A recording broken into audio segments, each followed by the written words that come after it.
She stood before 1,000 wolves who once bowed to her bloodline, and they laughed. Not because she was weak, but because she had no wolf at all. The Alpha Bride, rejected at the altar by the most brutal king in the Obsidian Empire, stripped of her crown before it ever touched her head. This is the story of what happens when you discard something you never understood. Stay until the end, hit that like, and drop your city in the comments. Let me know where my pack is watching from, because this tale of survival and vengeance is just beginning. The throne room stank of old blood and newer lies. Leorine Virell stood in the center of it all, her spine straight as a blade even as the world collapsed around her. The marble beneath her feet had been polished to a mirror shine, black as the heart of the empire itself, and she could see her own reflection distorted in its surface. A girl in white silk, a bride who would never be a queen. King Vale Drukkar circled her like a predator, assessing wounded prey. He was everything the legends promised. 7 feet of muscle and menace, his skin marked with the ancestral scars of every king who came before him, his eyes burning with that particular gold that marked the purest bloodlines. The crowd of nobles pressed against the pillars, their whispers rising like static, their wolves stirring beneath their skin with anticipation. This was supposed to be a coronation. It became an execution instead. Vale stopped in front of her, his voice cut through the hall, low and final. "Show them." Leorine's hands trembled, not from fear. She had burned through fear 3 hours ago when the first test failed. This was something else. Rage, maybe, or the beginning of understanding that everything she'd been taught was a carefully constructed lie. "I can't," she said. "Can't?" Vale's laugh was sharp enough to draw blood. "Or won't. There's nothing to show." The hall erupted. Nobles shouted over each other, their voices blending into a single roar of disbelief and mockery. Someone threw something, a piece of fruit, rotten, and it splattered against the hem of her dress. The guards didn't move to stop it. Why would they? She was already dead in every way that mattered here. Vale raised one hand and silence fell like a guillotine. "The Virell bloodline," he said, his voice carrying to every corner of the massive hall, "has provided queens to this empire for 6 generations. Every woman who stood where you stand now could shift before her first breath. Your grandmother tore through enemy lines at 14. Your mother commanded a pack of 200 by 16. He leaned close enough that she could smell the wild on him, that scent of fur and fury that marked the truly powerful. "And you," he whispered, "have nothing." Leorine met his eyes. They were beautiful and terrible and completely empty of anything resembling mercy. "I have a pulse," she said quietly. "That's more than you'll have if you keep underestimating what you don't understand." The slap came so fast she didn't see it. One moment she was standing, the next she was on the ground, her cheek burning, blood in her mouth. The marble was cold against her palms. She could hear her heartbeat in her ears, a war drum that refused to quit. Vale crouched beside her, his voice almost gentle now, the kind of gentle that comes before the kill. "I don't underestimate you, Leorine. I see you perfectly, a defect in a perfect line, a mutation that needs to be cut out before it spreads." She spit blood onto his polished floor, then cut. "Oh, I will, but not with mercy. Wolves do not kill their own. We exile them. Let the wastelands have her. Let her survive if she can, without a pack, without a wolf, without anything but the weakness she was born with." The vote was unanimous. Of course it was.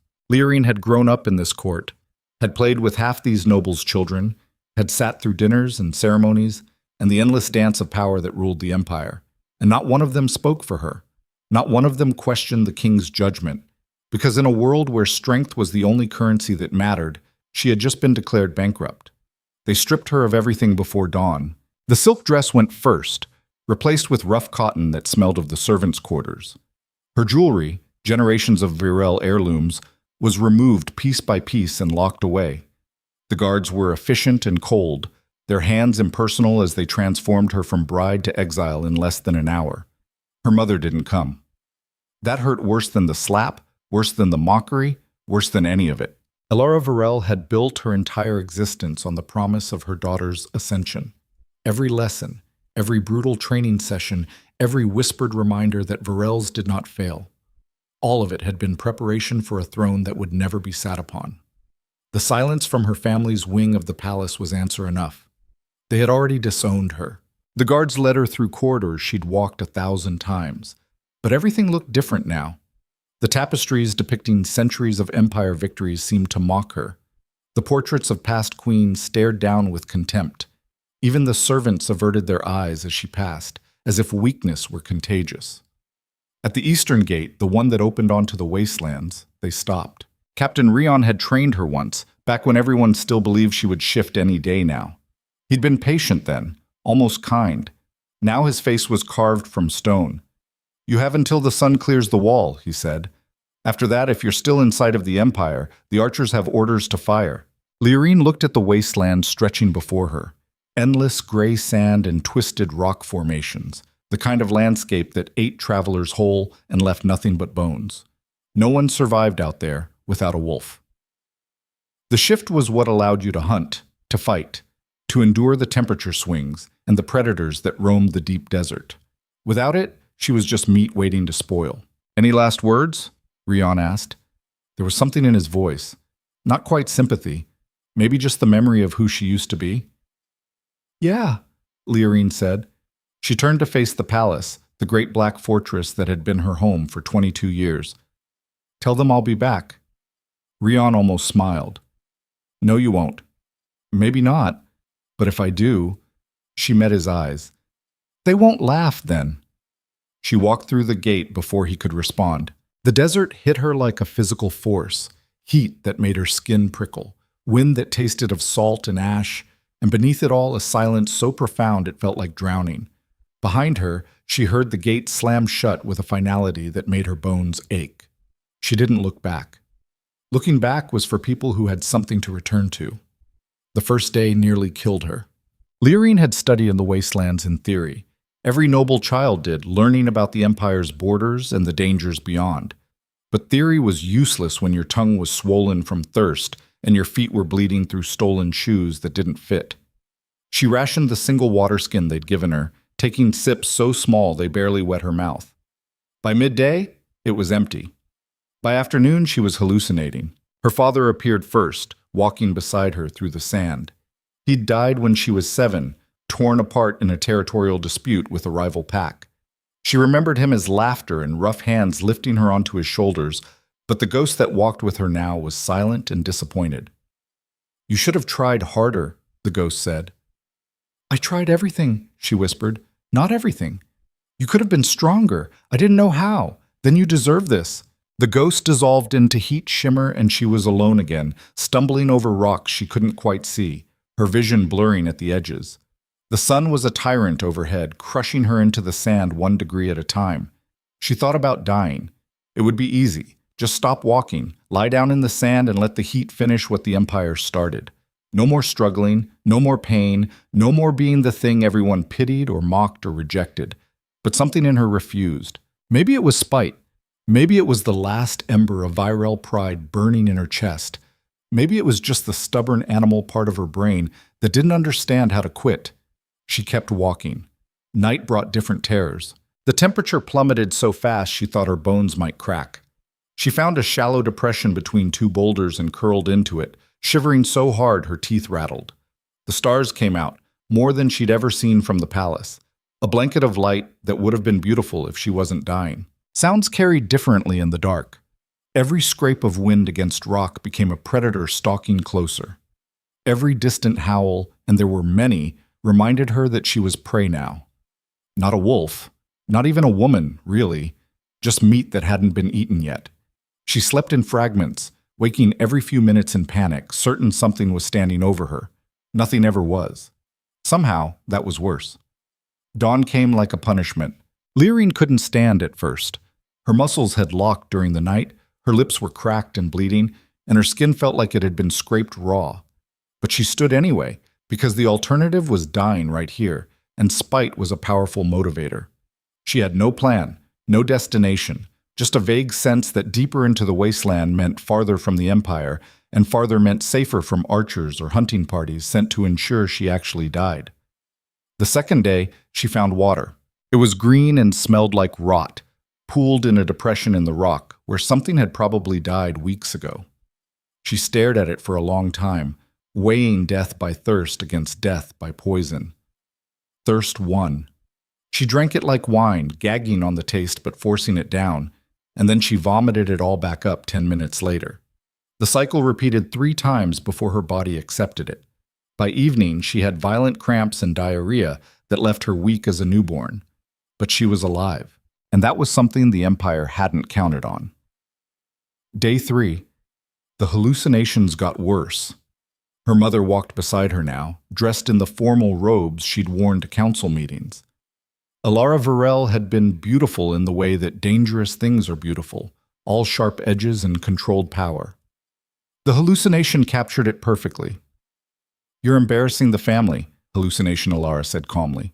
Leorine laughed, the sound harsh and broken. "The family exiled me. I think the embarrassment ship has sailed. We gave you everything: training, education, the best bloodline in the Empire. You gave me expectations I couldn't meet and then punished me for your failure." "Our failure?" Alara's voice went cold. "We are not the ones without a wolf, child." "No," Leorine said, stumbling over a rock and catching herself against a boulder that burned her palm with residual heat. "You're just the ones who decided that made me worthless."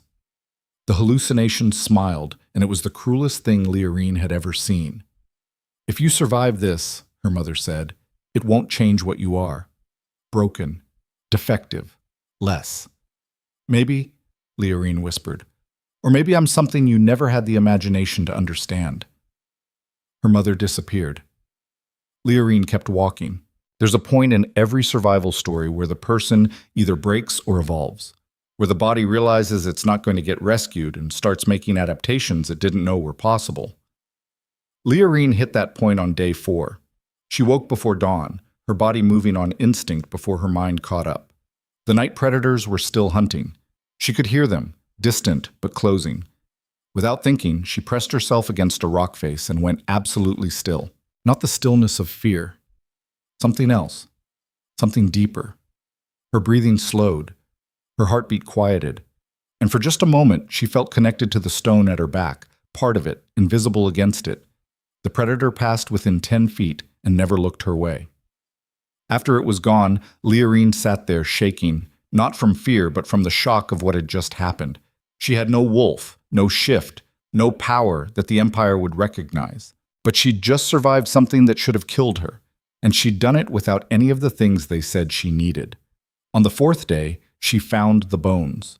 They were everywhere once she knew to look for them, scattered across the wasteland like seeds that had failed to sprout. Human bones, wolf bones, things that might have been either or neither. Some were ancient, bleached white by sun and time. Others were newer, still held together by scraps of dried tendon. She picked up a skull, human-sized, with teeth that seemed too sharp. "What were you?" she asked it. The skull, predictably, didn't answer. But standing there, surrounded by the remains of everyone who'd been exiled before her, Leorine understood something. This wasn't just a wasteland, it was a graveyard, a dumping ground for everything the Empire deemed unworthy. How many had walked through that eastern gate? How many had died here, alone and unmourned, because they didn't fit the narrow definition of acceptable? Hundreds, maybe thousands. She set the skull down gently, like it mattered. Maybe it did. "I'm not dying here," she told the bones. "I'm not giving them the satisfaction." The promise felt hollow in her mouth. She was barely surviving. Each day was harder than the last. Her body was eating itself, muscle turning to fuel because there was nothing else to burn. But hollow promises were better than no promises at all. The 5th day, something changed. Leorine was searching for water. Actual water, not the green poison she'd been surviving on, when she felt it. A pull. Like a string tied to her sternum, tugging her toward the northwest. It wasn't instinct, not the way the wolves described their instincts. This was older, deeper, more insistent. She tried to ignore it.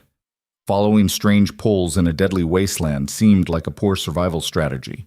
But the pull intensified until it was all she could feel, a magnetism that made her bones ache. She followed it. The landscape shifted gradually. The sand gave way to rocky ground, the rocks to scrub brush that somehow grew in soil that looked like ash. And then she saw it. A canyon carved into the wasteland, narrow and deep, shadows pooling at the bottom like spilled ink. The pull intensified until it felt like something was trying to drag her forward by her ribs. Every survival instinct she had left screamed at her to turn back.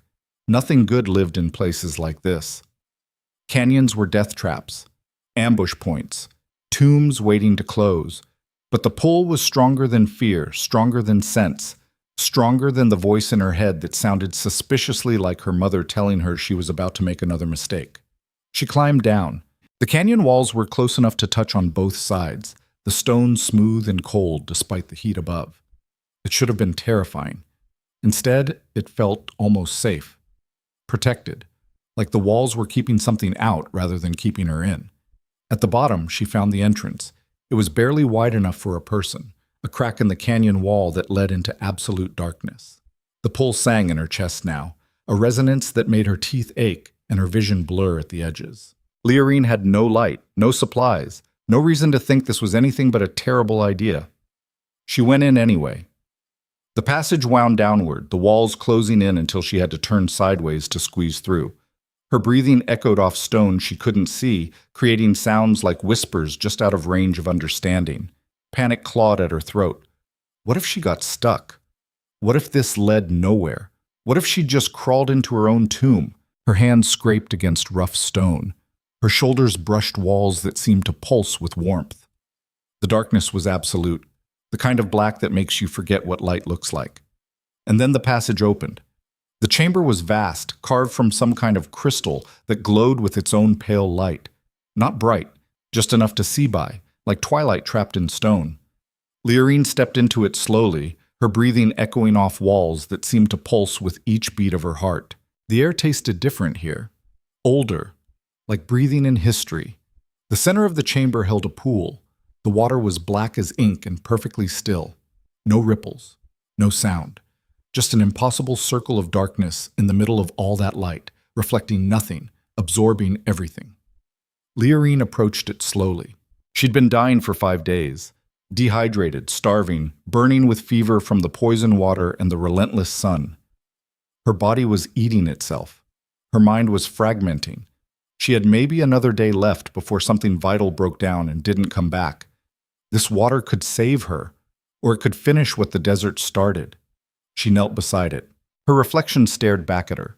She looked like hell, gaunt and sunburned, her hair matted with dirt and blood, her clothes hanging off a frame that had lost too much weight too fast. But her eyes were different, harder, like something had been burned away and what remained was forged in the burning. "Don't," a voice whispered. It sounded like her mother, like Virell, like every person who'd ever told her she wasn't enough. Leorine reached out to touch the water. It reached back. The pain was instantaneous and absolute. Every nerve in her body caught fire at once. Leorine tried to scream, but the water was in her mouth, her lungs, her blood. It wasn't drowning. It was worse than drowning. It was being unmade at a molecular level, torn apart and reassembled wrong. Visions crashed through her mind like waves trying to drown her from the inside. A woman with eyes like hers, being dragged to an altar. She was screaming, but no sound came out. Crowds chanting in a language that hurt to hear. A knife rising and falling. Blood mixing with something older than blood, something that writhed and burned. The woman's power erupting in her final moment, tearing through the crowd like a scythe through wheat. And then soldiers pinning her down, cutting symbols into her skin, binding what couldn't be killed.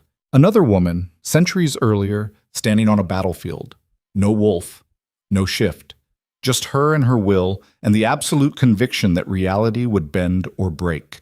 She raised her hands and lightning answered, not from the sky but from her blood, from some source deeper than muscle or bone. They killed her too, burned her alive and scattered the ashes. More women. Dozens. Hundreds. A lineage of power that had nothing to do with wolves, everything to do with something older and wilder and impossible to control. Each one murdered, each one erased from history, because what couldn't be controlled had to be eliminated. And then the final vision, the truth that shattered everything she thought she knew. The wolves weren't the original power. They were the replacement, the acceptable version, the controllable version created after the original power proved too dangerous to allow. What she carried, what all these women had carried, was the source, the root, the thing the Empire had spent 1,000 years trying to breed out of existence, They called it defective because they couldn't dominate it. They called it broken because it refused to submit. They called it weak because acknowledging its strength would mean admitting their entire hierarchy was built on a lie. The water released her. Leorine collapsed on the crystal floor, coughing and shaking, every muscle in spasm. Blood ran from her nose, her ears, the corners of her eyes. Her skin felt like it had been flayed and regrown. Her bones ached like they'd been broken and reset. But underneath the pain, something was different. She could feel it in her marrow, in the spaces between her heartbeats, in the electric current running through her nervous system. She wasn't broken. She had never been broken. She was just finally awake. When she could stand again, the pool had changed. The black water now reflected something else. Not her face, but symbols. Patterns that hurt to look at directly, that seemed to shift and writhe with meaning just beyond comprehension. She recognized them. They were the same symbols that had been carved into the dying women's skin, the same patterns that had bound their power. But here, they weren't bindings, they were keys. Leorine pressed her palm to the crystal floor and felt the canyon respond. Not with sound, not with movement, with recognition, like the stone itself had been waiting for her. "What am I?" she whispered. The canyon answered in a voice that wasn't quite sound, wasn't quite thought, but something that bypassed her ears and spoke directly to her bones. "What you were always meant to be." She stayed in the canyon. Time moved differently down there, or maybe she just stopped caring about the sun's arc above the wasteland. There was water, clean water, flowing from cracks in the crystal that glowed brighter at night. There were fish in the pools, blind and pale, but edible once you got past the texture. There were chambers she hadn't found yet, passages that led deeper into mysteries she wasn't ready to face. But mostly, there was the learning. It started small, moving a pebble without touching it, making the crystal glow brighter or dimmer with focus, feeling the attention of things that lived in the deep parts of the canyon, ancient and patient and curious about the woman who'd stumbled into their home. The first time she moved the pebble, she thought it was coincidence. She was staring at it, willing it to shift, and it rolled half an inch. The second time wasn't coincidence. The third time, she moved a rock the size of her fist. By the end of the first week, she could make the crystal walls pulse in rhythm with her heartbeat. It wasn't like the stories of wolf shifters, all instinct and raw power. This was precision, control. Understanding that reality was more flexible than anyone admitted, that the space between thought and action was thinner than breath. One morning, or what felt like morning, there was no real day or night down here, Leorine woke to find symbols carved into her skin. Not cuts, not tattoos, just markings that appeared and disappeared like writing on fogged glass, patterns that matched the ones in the pool. She didn't panic. Panic was a luxury from her old life. Instead, she traced them with her fingers and felt knowledge bloom in her mind. Not words, not language, just understanding, appearing fully formed like it had always been there, and she'd just forgotten how to access it, how to pull moisture from the air when there was no water source, how to read the intentions of living things before they acted, how to make her presence felt in ways that had nothing to do with size or strength, or the ability to shift into something with claws, how to survive in a world that wanted her dead. But survival wasn't enough. Not anymore. She began to practice in earnest. The canyon became her training ground, her temple, her forge. She learned to move without sound, to sense vibrations through stone before her ears registered them, to know when something was hunting her before it got close enough to be a threat. The deep-dwelling things, she never saw them clearly, just shapes in the peripheral darkness, movement in her blind spots, became her teachers. They tested her, stalked her, forced her to adapt or die. One attacked her on the 7th day. She felt it coming, a presence in the dark that radiated hunger and ancient patience. No warning, no mercy, just the sudden knowledge that something was coming for her, and it was faster and stronger and had been hunting in these tunnels since before her bloodline existed. Old Leorine would have frozen. New Leorine moved. She didn't think. Thinking took time she didn't have. She just acted, her body responding to instincts that weren't wolf-born but were no less powerful. She dropped low, rolled left, and when the thing passed overhead, all scales and teeth and too many limbs, she struck. Not with her hands, with will. The crystal walls shattered, sending shards into the creature's flank. It screamed, a sound that made her ears bleed, and retreated into the deep dark. Leorine stood there shaking, covered in crystal dust and the thing's black blood, and realized something crucial. She could fight. Not like a wolf, not like anything the Empire would recognize, but she could fight. After 2 weeks, maybe 3, time blurred when every day was the same endless practice, she found the armory. It was in a chamber she'd passed a dozen times without noticing, hidden behind a curtain of crystal so thin it looked like hanging water. The moment she touched it, the curtain dissolved. Inside, weapons older than the Empire hung on walls of pure shadow. Not steel, not iron, nothing she recognized from the palace armories or the training yards where she'd watched wolf warriors spar. These were something else entirely. Forged from will and darkness and the kind of patience that measures time in centuries. Each one hummed with potential, with purpose, with the echo of everyone who'd wielded it before. She reached for a blade. It was light as breath and sharp as betrayal. The moment her fingers closed around the hilt, the symbols on her skin burned bright enough to illuminate the entire chamber. The blade sang, not with sound, with recognition, with welcome, with the same bone-deep certainty that had pulled her into this canyon in the first place. "Who made you?" she asked it. The blade hummed with something like satisfaction, and knowledge flooded into her mind. She had made it, would make it, was making it in this moment and every moment, past and future collapsing into a single point where will became substance. Time meant different things down here. Leorine didn't understand, not fully, but she was starting to. She took the blade and began to train in earnest. Days blurred into weeks. Weeks might have been months. She stopped counting, stopped caring about anything except the next movement, the next technique, the next impossible thing she could learn to make possible. The Deep Dwellers became her sparring partners. They were vicious and unforgiving and never held back. She collected scars, learned lessons written in pain and near-death experiences. But she got faster, stronger, more precise. Not physically stronger. Her body was still recovering from near starvation, but stronger in the ways that mattered down here. Her will became iron. Her focus became absolute. Her understanding of how reality worked deepened until she could feel the foundations underneath the everyday world.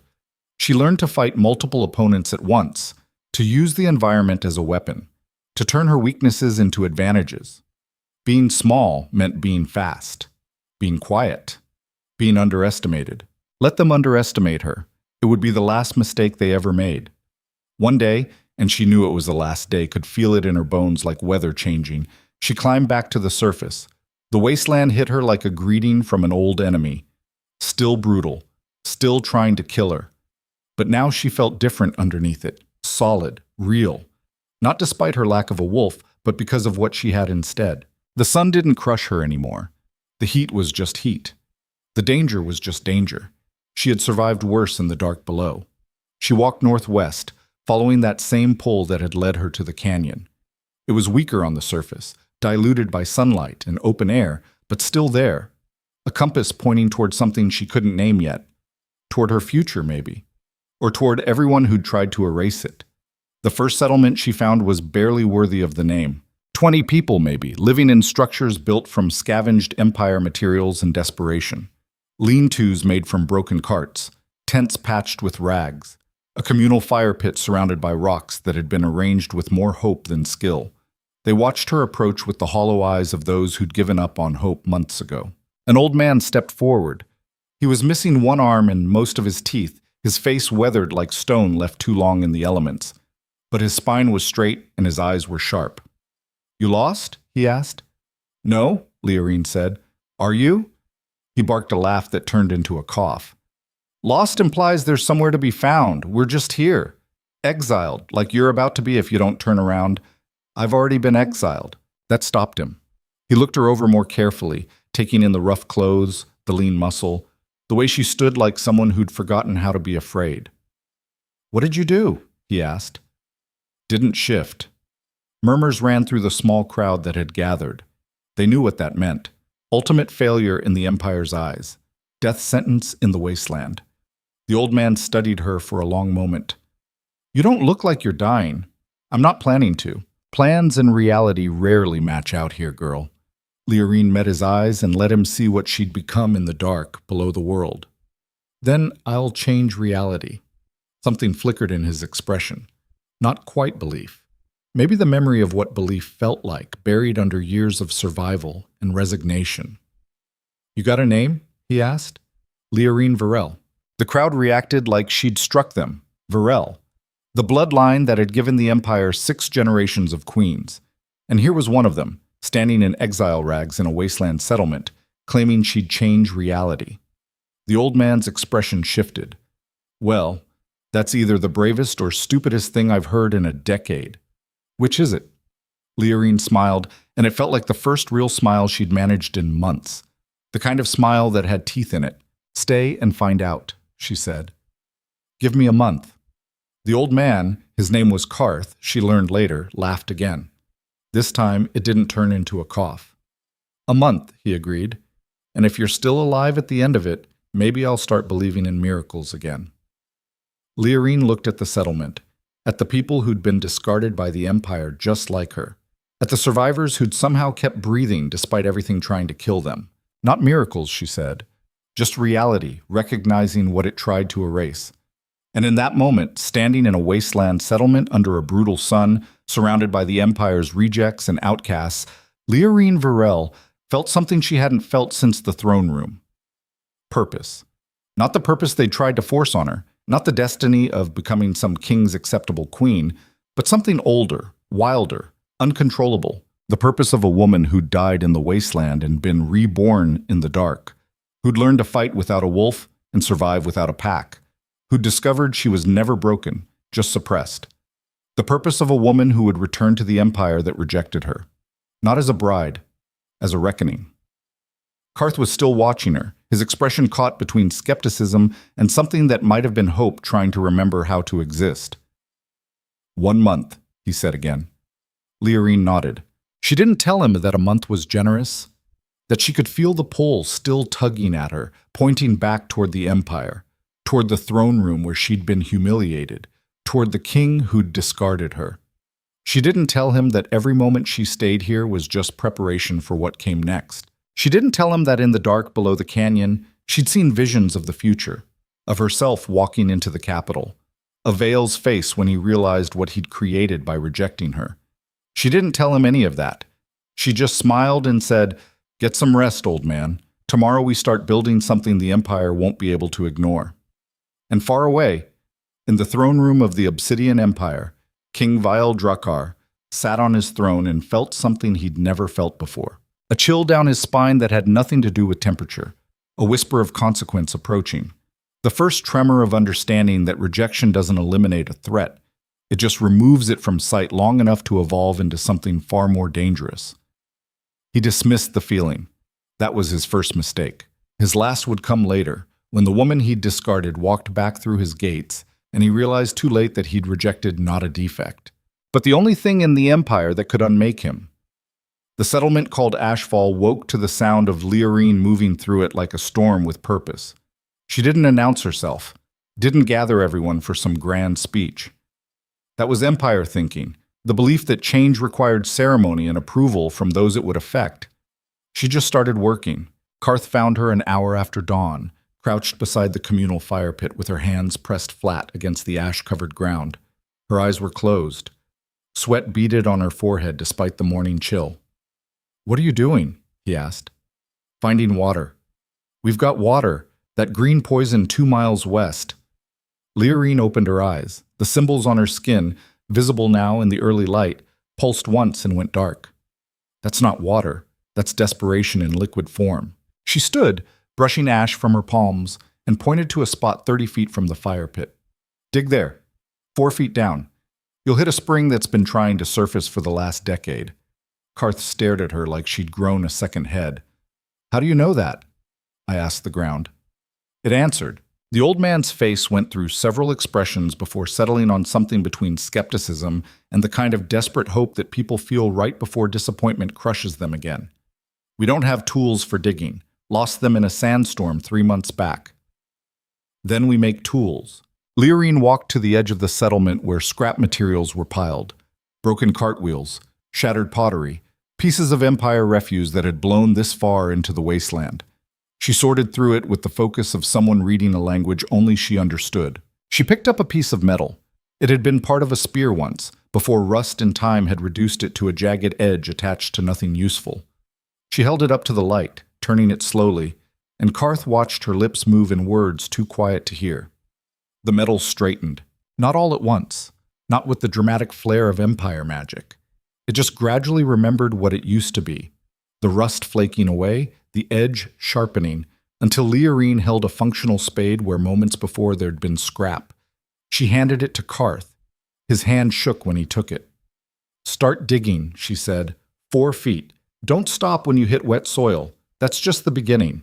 The old man looked at the spade, at Leorine, at the spot she'd indicated. When he spoke, his voice was rougher than usual. "Who taught you this?" "No one," Leorine said, "and everyone who died trying to use it before the Empire erased them from history." She walked away before he could ask what that meant. By midday, water was flowing. Not the green poison from the western pools. Clean water, cold and clear, bubbling up from stone that hadn't felt moisture in living memory. The settlement gathered around it like pilgrims at a shrine, their faces reflecting something that looked dangerously close to belief. Leorine stood back and watched them drink. Watched them cry. Watched them fill every container they had and then drink more, like they were trying to wash away months of barely surviving on liquid that made you sicker than thirst. A woman approached her. Young, maybe 19, with scars across her throat that suggested someone had tried to silence her permanently and failed. She didn't speak. Couldn't, probably, but she pressed something into Leorine's hand. A wooden carving, crude but careful, a wolf with wings. Leorine looked at it, then at the woman. "What's this?" The woman made a gesture, pointed at Leorine, pointed at the carving, pointed at the sky. Karth translated from behind them. "She's saying you're what we were told couldn't exist. Power without a wolf. She's saying you're proof they lied to us." Leorine closed her fingers around the carving. "Tell her I'm just the first. There will be more." The woman's eyes widened. She nodded once, sharp and certain, and walked away. Karth stayed. "You realize what you're doing here? Giving them water?" "No." The old man's voice was quiet. "You're giving them something more dangerous than that. You're giving them hope. And hope in a place like this either saves people or destroys them when it proves false." Leorine met his eyes. "Then I better make sure it's not false." She spent the next week teaching them to survive.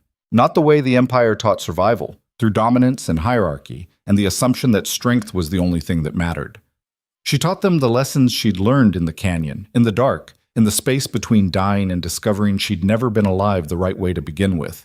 How to read the land. How to sense water before you saw it. How to move through the wasteland without fighting it, without trying to conquer it, just flowing with it until you became part of its rhythm instead of its enemy. Some of them got it immediately. Others struggled, their minds too shaped by Empire thinking to accept that power could come from anywhere except the wolf inside them. A man named Torvin was the worst. He'd been a low-ranking soldier before getting exiled for questioning an order that would have gotten his entire unit killed. He had the wolf still, could shift, could fight, but out here, away from the pack structure that gave his power meaning, he was just another exile trying not to starve. "This is useless," he said on the third day, after Leorine had spent an hour trying to teach him to feel vibrations through stone. "We need to raid Empire outposts, take what we need, not sit here pretending rocks can talk." Leorine looked at him, really looked, the way she'd learned to in the canyon, seeing past the surface to the fear underneath. "And you think that'll work? 20 exiles with improvised weapons against trained Empire soldiers? We've got wolves. They don't expect us to fight back. They don't expect you to survive at all. That's different from not being ready for you." She stood, brushing sand from her hands. "But go ahead, raid an outpost, see what happens." Torvin's jaw tightened. "You saying I'm wrong? I'm saying you're thinking like someone who still believes the Empire's definition of strength is the only one that matters. And until you stop doing that, you'll always be what they made you. Disposable." The blow came fast. Torvin was a soldier, trained in combat, and his fist should have connected with her jaw hard enough to drop her. Should have. Leorine moved, not away, through. She flowed around his punch like water around stone, and suddenly she was behind him with her hand pressed against the base of his skull. Torvin froze. He couldn't help it. Every instinct he had was screaming that he was one wrong move from death, even though Leorine hadn't hurt him, hadn't even applied pressure, just touched him in a way that made his wolf whimper and retreat. "You're fast," Leorine said quietly, "strong, well-trained. And right now you couldn't move if your life depended on it." "Why?" Torvin's voice came out strangled. "What did you do? I understood you better than you understand yourself." She released him, stepping back. "That's the power the Empire doesn't teach. Not dominating, understanding, reading intention before it becomes action. And once you understand something completely, controlling it is just a matter of pressure in the right places." She walked away, leaving Torvin standing there with his wolf howling in confusion and something that might have been respect starting to bloom in his chest. After that, they paid attention. Word spread faster than Leorine expected. The wasteland had its own communication network, she discovered. Exiles who traveled between settlements, trading information for food or shelter. Within 2 weeks, people started arriving at Ashfall from places she'd never heard of. They came alone at first, then in pairs, then in groups. A woman who'd lost her wolf in childbirth and been exiled for it, left to die because the Empire considered her used up. A man whose wolf had never emerged, born defective in a family of warriors. Children who'd been dumped in the wasteland because their parents were exiles, and the Empire didn't waste resources on exile spawn. Every one of them had been told they were worthless. Every one of them had survived anyway. Leorine looked at them and saw what the Empire refused to. Not weakness, not defects, just people who'd been punished for not fitting into a system designed to serve the powerful. She taught them everything she knew: how to find water in stone, how to move without sound, how to read intention in the shift of weight, the direction of a glance, the tempo of breathing, how to fight without relying on the wolf, using leverage and precision and the understanding that everybody has weak points if you know where to look. And slowly, carefully, she taught them the deeper things. The things she'd learned in the canyon.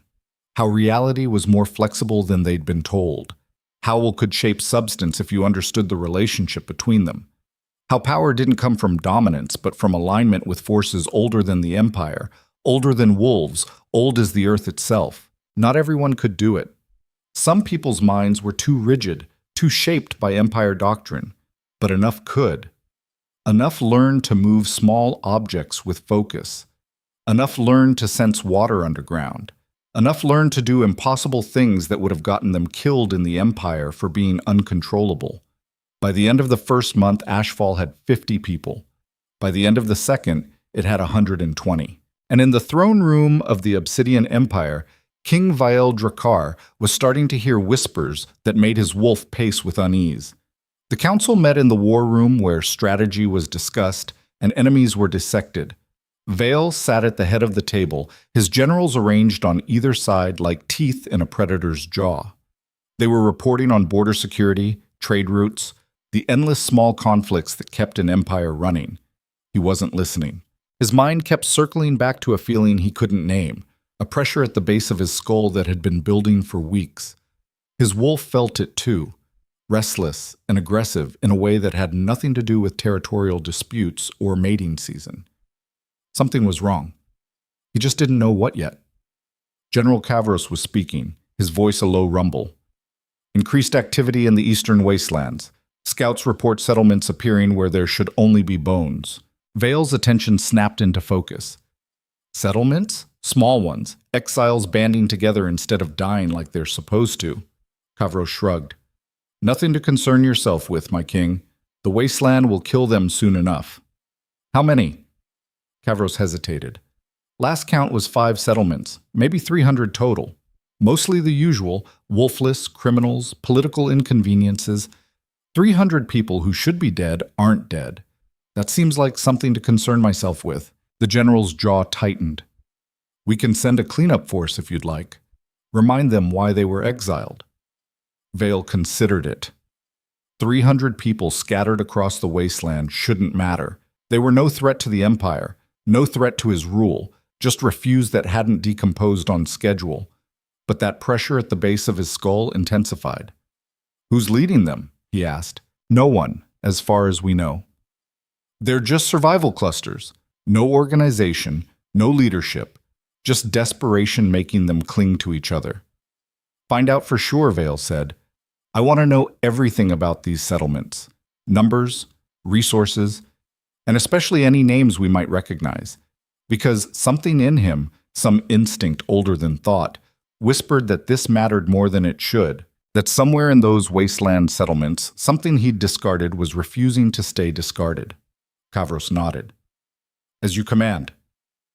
The meeting continued, but Virell's mind was elsewhere, circling that pressure, that unease, trying to identify the source of a threat he couldn't see yet.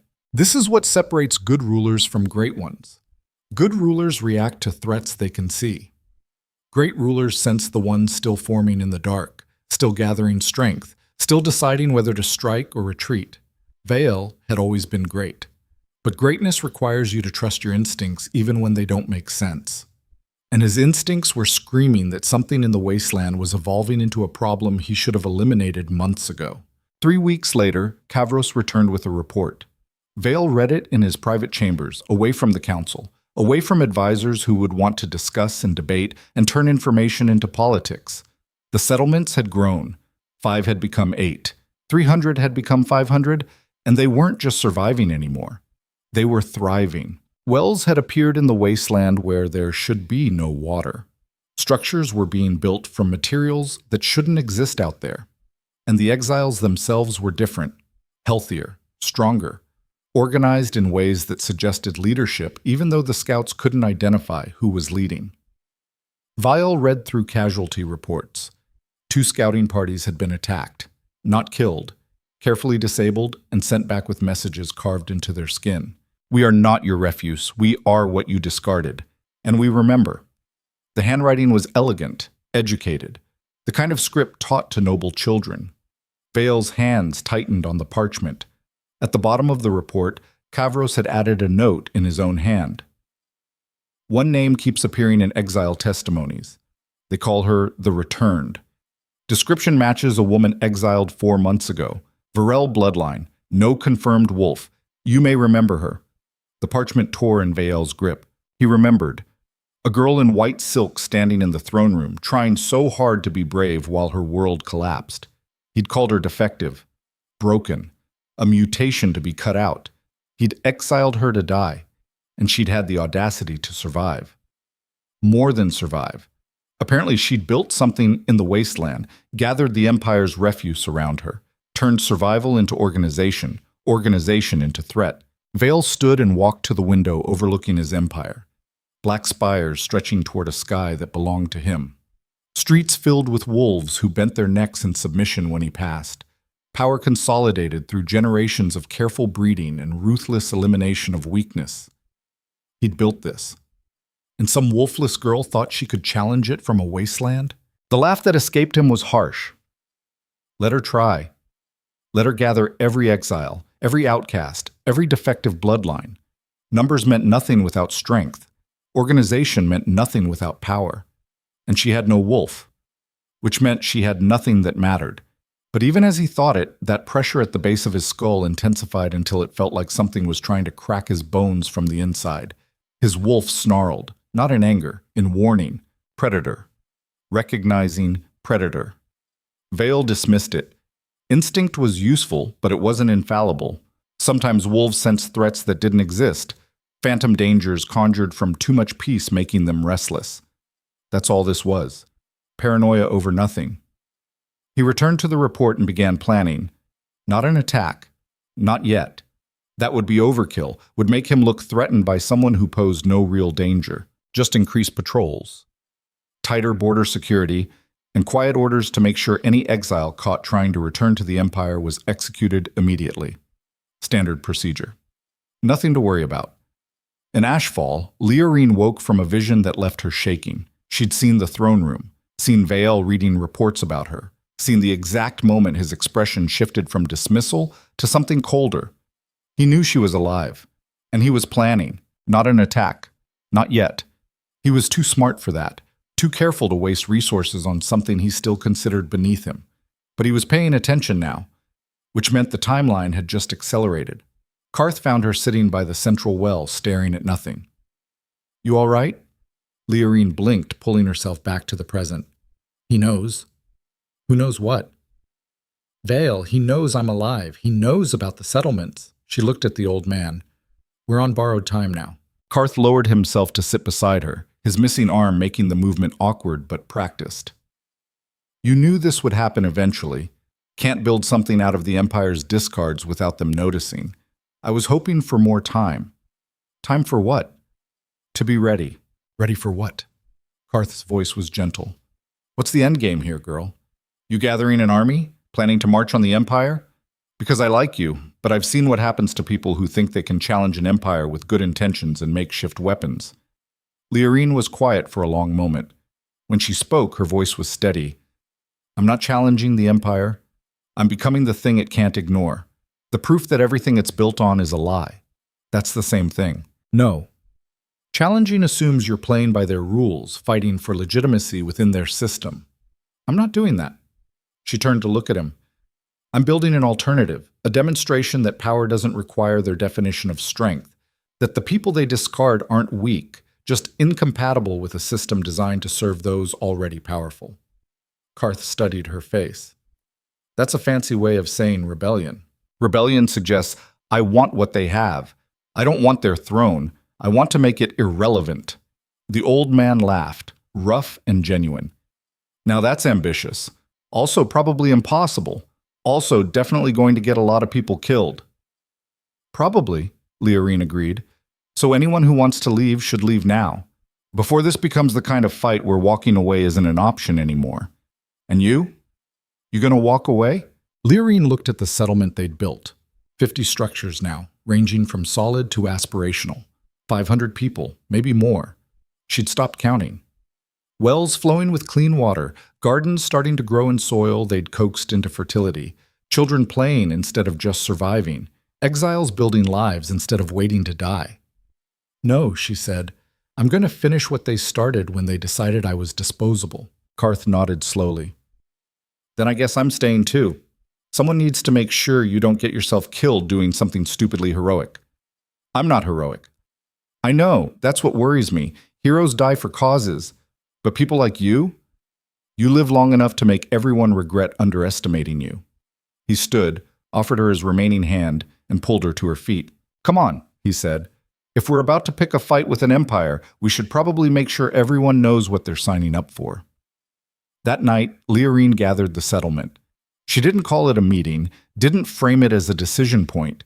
She just stood in the central square and started speaking, and people came because by now they'd learned that when she spoke, it mattered. "The Empire knows we exist," she said without preamble.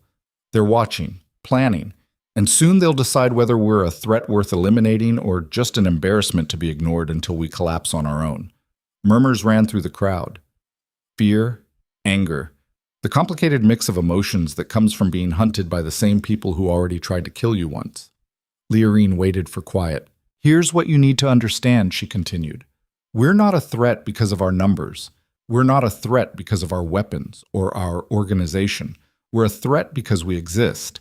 Because every day we survive is proof that the Empire's definition of worth is arbitrary. That the people they call defective, broken, weak, we're none of those things.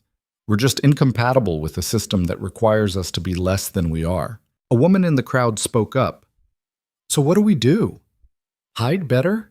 Run further into the wasteland?" "No," Leorine said. "We become undeniable. We build something so visible, so functional, so clearly thriving that the Empire can't dismiss us as refuse that forgot to die. We force them to acknowledge that their hierarchy is a choice, not a law of nature. And we offer every exile, every outcast, every person they've discarded an alternative." Torvin pushed forward. "You're talking about war. I'm talking about existence as resistance.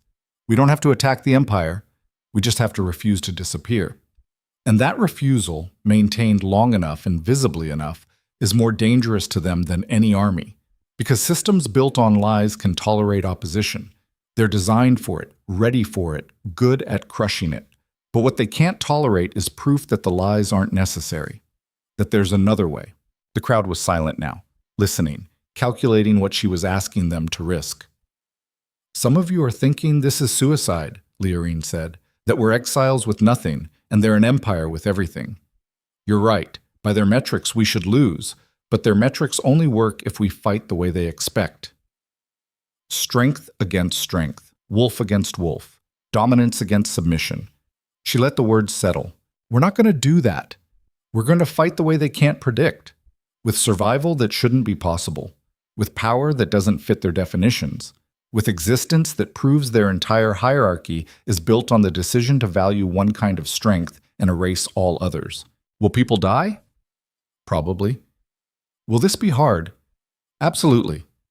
But ask yourself, what's the alternative? Keep hiding in the wasteland, hoping they forget about us? Scatter and try to survive alone? Go back to believing what they told us about ourselves?" She met their eyes, one by one.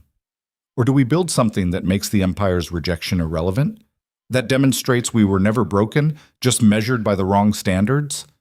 The silence stretched. Then the woman who'd given Leorine the wooden carving stepped forward.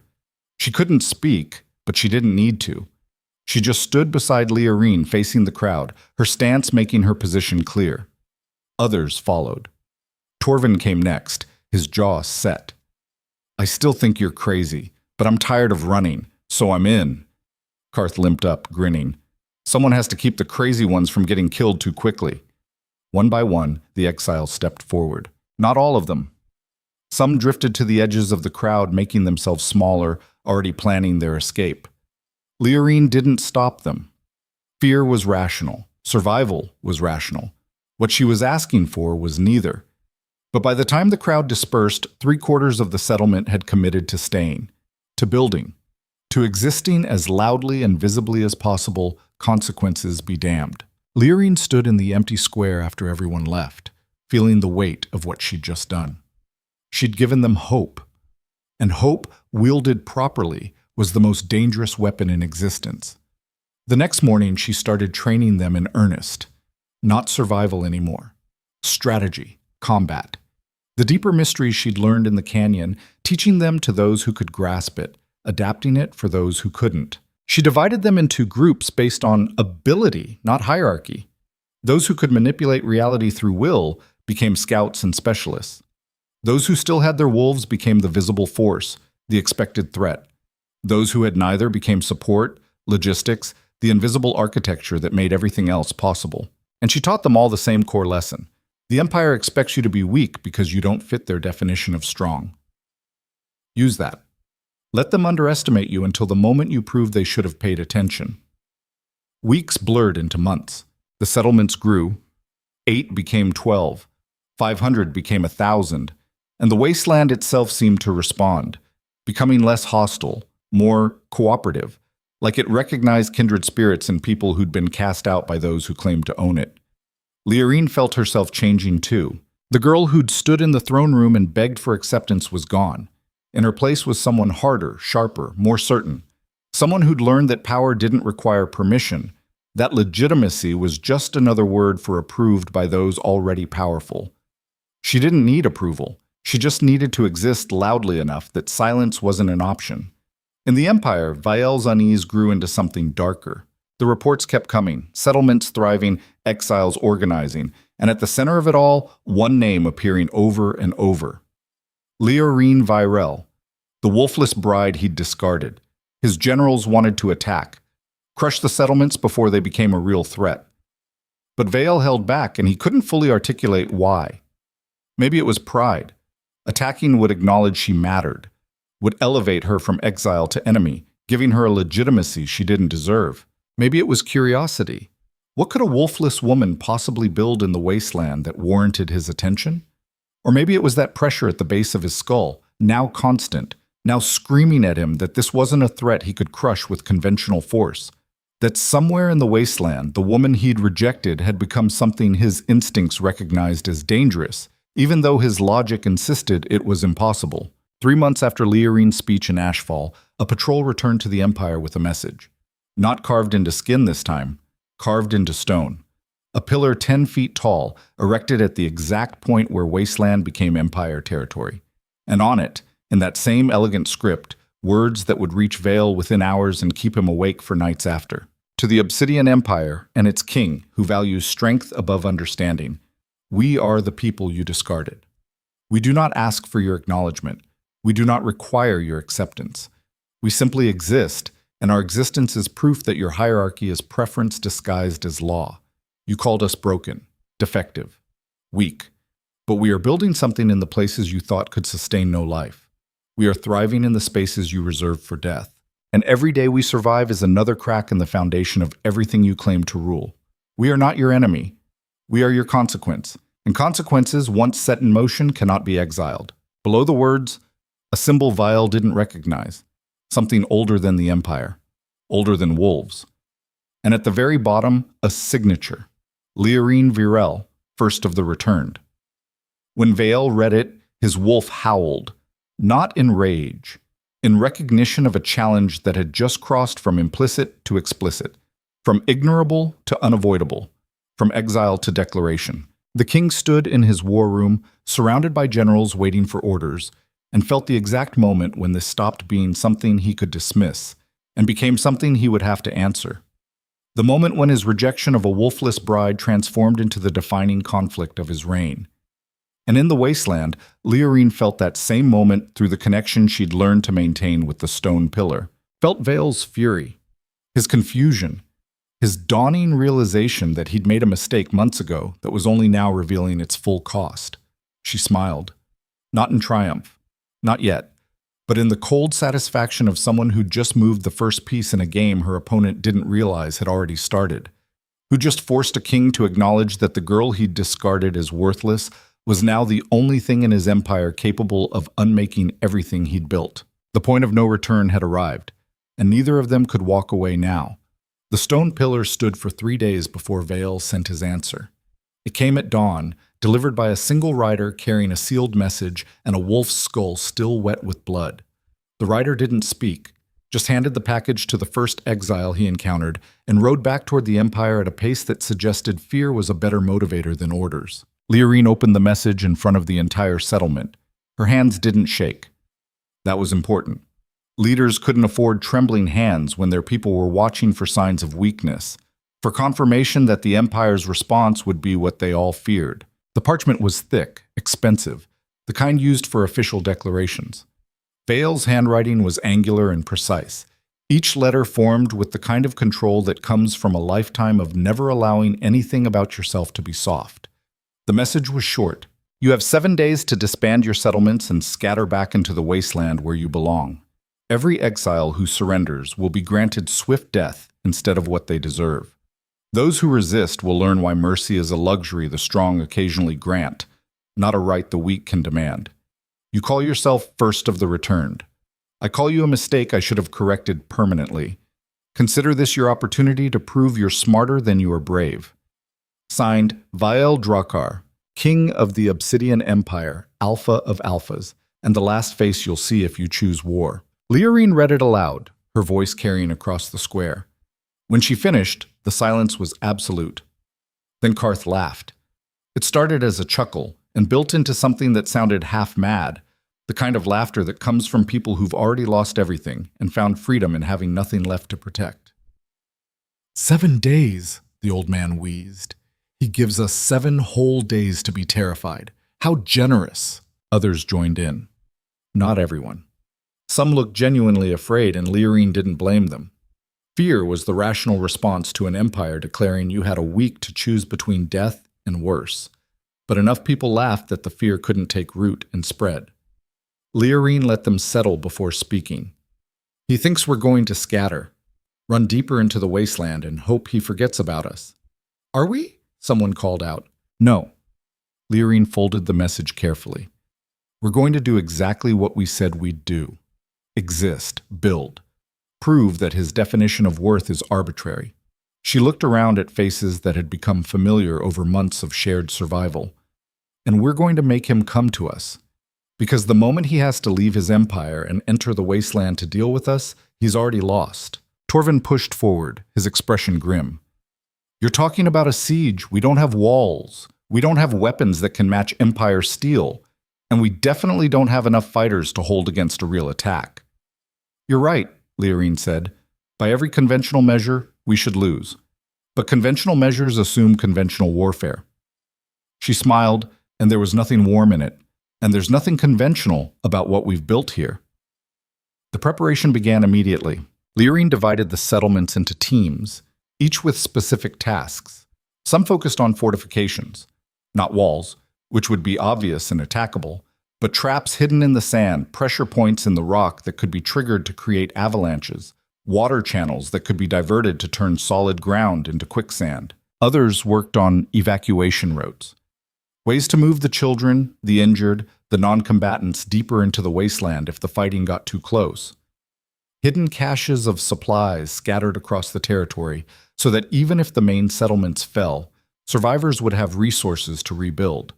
And a select few, the ones who'd proven capable of grasping the deeper mysteries, trained with Leorine in techniques that would make Empire soldiers question reality itself. How to make yourself invisible by convincing the observer's mind that you're supposed to be there.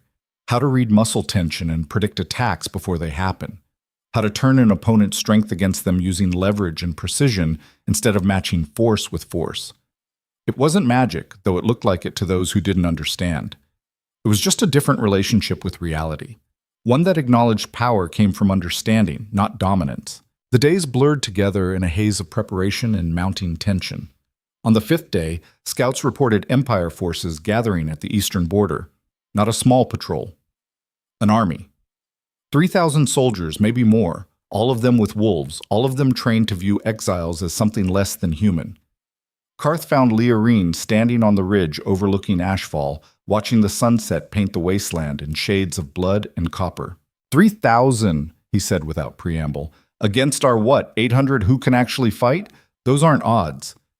That's a massacre waiting to happen. Leorine didn't look at him.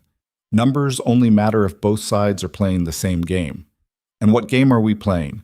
Survival as demonstration. We don't have to win. We just have to last long enough that the Empire's victory looks like a problem instead of a solution. Karth was quiet for a moment. You know some of us are going to die. Yes. And you're okay with that? No. Leorine's voice was flat. But I'm okay with giving them the choice. Stay and fight for the right to exist on their own terms, or run and keep surviving on the Empire's terms. Either way, it's their decision. The old man nodded slowly. You've changed. The girl who walked into this wasteland 4 months ago wouldn't have been able to make that calculation. That girl died in a canyon. Leorine finally looked at him. What's left is whatever survived the drowning. On the 6th day, something happened that Leorine didn't expect. Messengers arrived from 2 other exile settlements, both larger than Ashfall. They brought fighters, supplies, and a message that made Leorine's chest tighten with something that felt dangerously close to hope. Word had spread about the stone pillar, about the declaration, about exiles finally refusing to stay exiled quietly. And settlements across the wasteland had decided that if the Empire was coming for one group of returners, it was eventually coming for all of them. Better to fight together than die separately.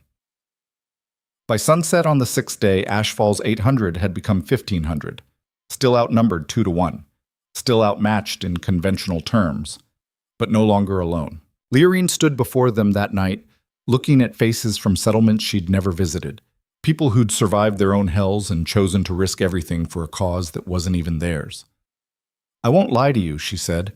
Tomorrow, the Empire comes, and they're coming with overwhelming force, with training and weapons, and the absolute certainty that we're less than they are. They expect us to break, to run, to prove that exile means erasure. She paused, letting the weight settle. We're going to prove them wrong. Not by matching their strength, not by becoming what they are, but by demonstrating that survival itself, maintained in the face of everything designed to eliminate it, is a form of power they can't comprehend. That existence, loud and visible and undeniable, is more dangerous to their hierarchy than any army. Will some of us die? Yes. Will this be the hardest thing any of us have ever done? Absolutely. But ask yourself, would you rather die fighting for the right to define your own worth, or live convinced you're as worthless as they claim? The roar that answered her shook the wasteland. Dawn on the 7th day came with the sound of drums, The Empire's army appeared on the horizon like a dark stain spreading across the sand, perfectly organized, perfectly disciplined. 3,000 wolves moving in formation, their armor catching the early light, their weapons sharp and ready. At their head rode General Kavros, his face carved from stone, his wolf barely contained beneath his skin. He stopped at speaking distance from Ashfall's makeshift fortifications and raised his hand. The drums fell silent. Leorine walked forward to meet him, alone. Unarmed except for the blade from the canyon, which hung at her hip more for comfort than utility. Kavros looked her over, his expression shifting from contempt to something more complicated. "So you're the famous Leorine Virell, the wolfless bride who thinks she can build an empire in the wasteland." "I'm not building an empire," Leorine said. "I'm building an alternative to yours." "There is no alternative. There's only strength and weakness, dominance and submission. You're weak. Therefore you submit or die. By your definition of strength, I should have died months ago." She met his eyes. "Yet here I am, which means either your definition is wrong or I'm something you don't have categories for." Kavros's jaw tightened. "The king offers you one final chance. Disband, scatter, and he'll make your deaths quick. Tell the king I offer him a chance too. Leave the wasteland. Stop trying to define worth for people who reject his metrics. And maybe, eventually, his empire won't collapse under the weight of its own lies." The general's laugh was harsh. "You think you're the first exile to dream of revolution? You're not even the first this year. They all end the same way. Blood in the sand and bones for the scavengers." "Maybe," Leorine said quietly. "Or maybe I'm the first one who understands that this isn't about revolution. It's about demonstration, proof of concept. You can kill us, but you can't kill what we represent. And every exile who hears about this will know that someone tried, that someone stood up and said no. That's all you want? To be a martyr for a cause that'll die with you? I want to be a crack in the foundation. And cracks, given time and pressure, bring down empires." Kavros stared at her for a long moment. Then he turned his horse and rode back to his lines. The attack came an hour later. It started with arrows, hundreds of them, blotting out the sun, falling toward Ashfall like deadly rain. The exiles had prepared for this, taking cover in trenches and behind barriers they'd built from salvaged materials. But preparation only goes so far when you're outnumbered and outmatched. The arrows found targets. Screams rose from the settlement. Bodies fell. Then the Empire's wolves charged. They came in waves, 300 at a time, their shifts timed perfectly to maintain constant pressure. The transformation was beautiful in its horror, human forms exploding into muscle and fur and teeth, creatures built for killing moving with the unified purpose of a predator swarm. The exile fighters met them as best they could. Those with wolves shifted to match. Those without fought with weapons and tactics, and the desperate knowledge that retreat meant death. The clash was deafening, snarls and screams and the wet sounds of tearing flesh mixing with the ring of steel on steel. Leorine moved through the chaos like water through stone. She didn't fight like the others, didn't try to match strength with strength. She flowed between opponents, reading their intentions before they acted, striking at pressure points that dropped wolves twice her size, using their momentum against them. The blade from the canyon sang in her hand, not cutting, redirecting. Every swing altered the trajectory of an attack, turned an opponent's force into their own downfall. Around her, the exiles fought with the fury of people who'd already lost everything except the choice to stand. Some fell, others killed. The sand turned dark with blood from both sides, but they were losing, slowly, inevitably, mathematically. 3,000 against 1,500, training against improvisation, empire resources against wasteland desperation. The outcome was never in doubt. By midday, the exiles had been pushed back to the center of Ashfall. Bodies littered the ground. The wounded screamed.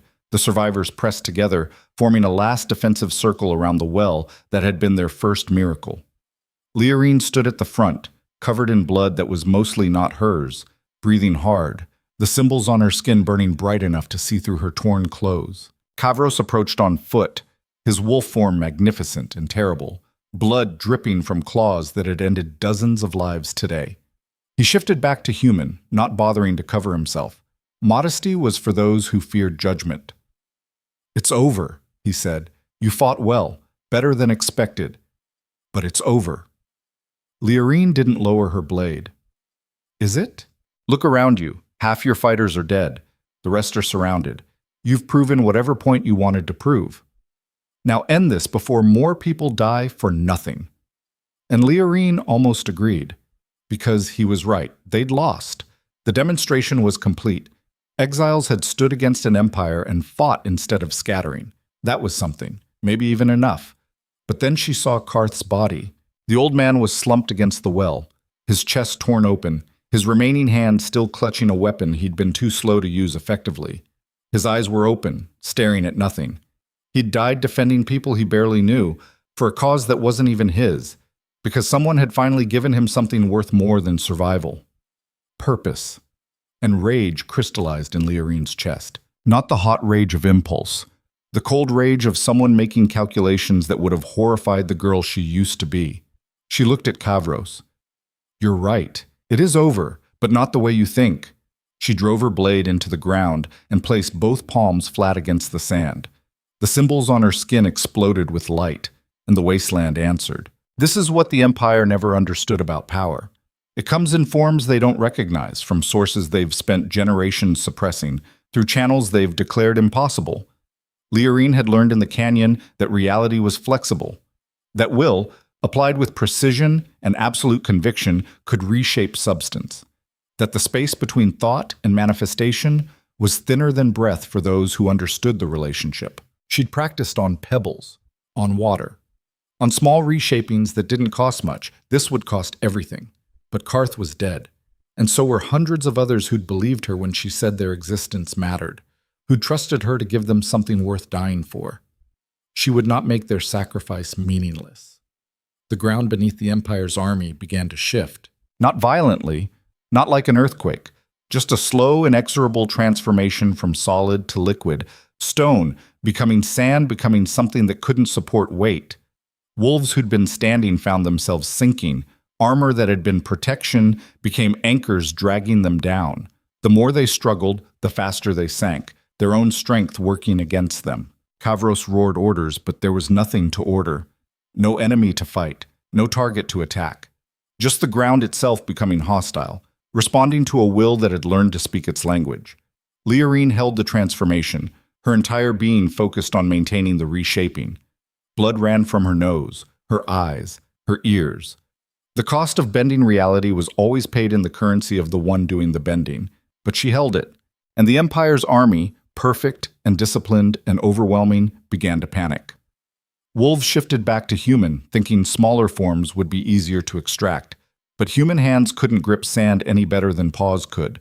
They sank faster. Some tried to help others, but that just meant more weight, more panic, more people dragging each other down into ground that had been solid moments before and would be solid again the moment Leorine stopped holding it liquid. She could save them, could release the transformation and let them climb free. Should save them because they were just soldiers following orders, wolves who'd been born into an empire and taught that strength meant dominance and anything less was weakness. But she didn't, because power isn't about what you can do. It's about what you're willing to do. And in this moment, Leorine was willing to let 3,000 Empire wolves drown in earth to prove that the exiles they'd tried to crush were more dangerous than anyone imagined. Kavros was screaming at her. His voice was raw, desperate. Stop this, please. They're soldiers. They're just following orders. And we're just exiles following our right to exist. Leorine's voice was distant. Most of her attention focused on holding the transformation stable. You came here to prove we were weak, defective, broken. Consider this our counter-argument. You're killing them. No. You killed them when you decided they were expendable for your demonstration of dominance. I'm just changing who gets demonstrated on. The general shifted into his wolf and lunged. He was fast, powerful, everything a warrior should be. Leorine sidestepped without looking, her free hand striking a pressure point that dropped him mid-leap. He hit the liquid ground and began to sink with the others. She met his eyes as he went under. Tell Virell, she said quietly, that his exile learned things in the dark, that his empire never dreamed existed, and that every wolf he sends to kill us will feed the wasteland until it grows strong enough to march. Kavros opened his mouth to respond. The sand filled it before sound could emerge. Then he was gone. And Leorine was alone with 3,000 Empire wolves buried in the ground that had swallowed them whole.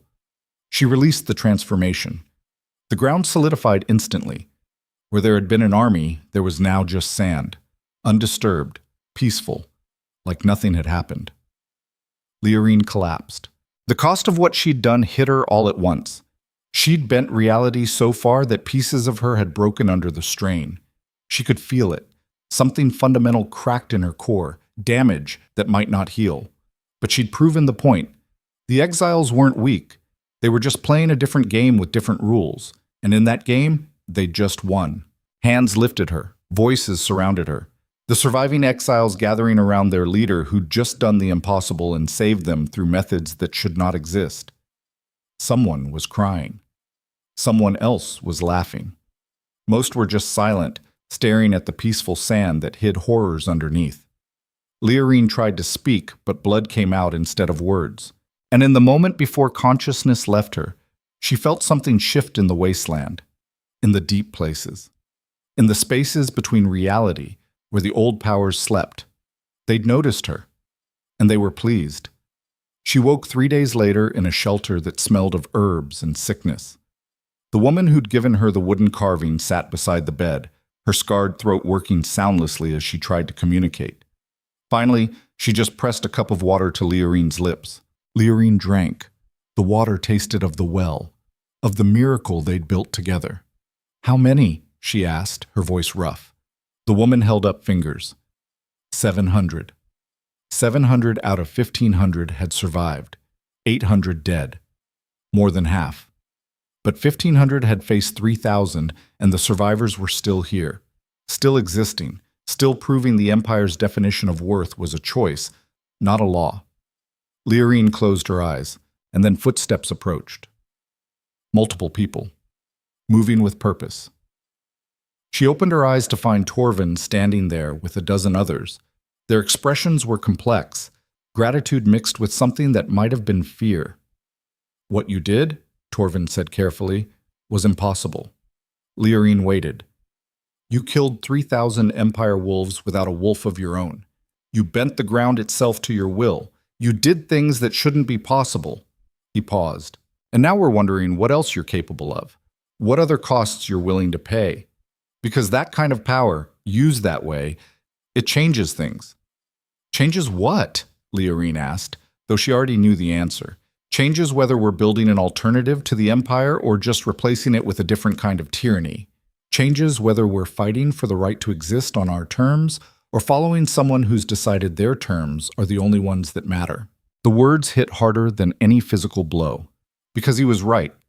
She'd killed 3,000 people to prove a point, had buried them alive in sand and felt nothing but cold satisfaction as they died, had made a calculation that their lives mattered less than the demonstration she needed to make. That was exactly what the Empire did.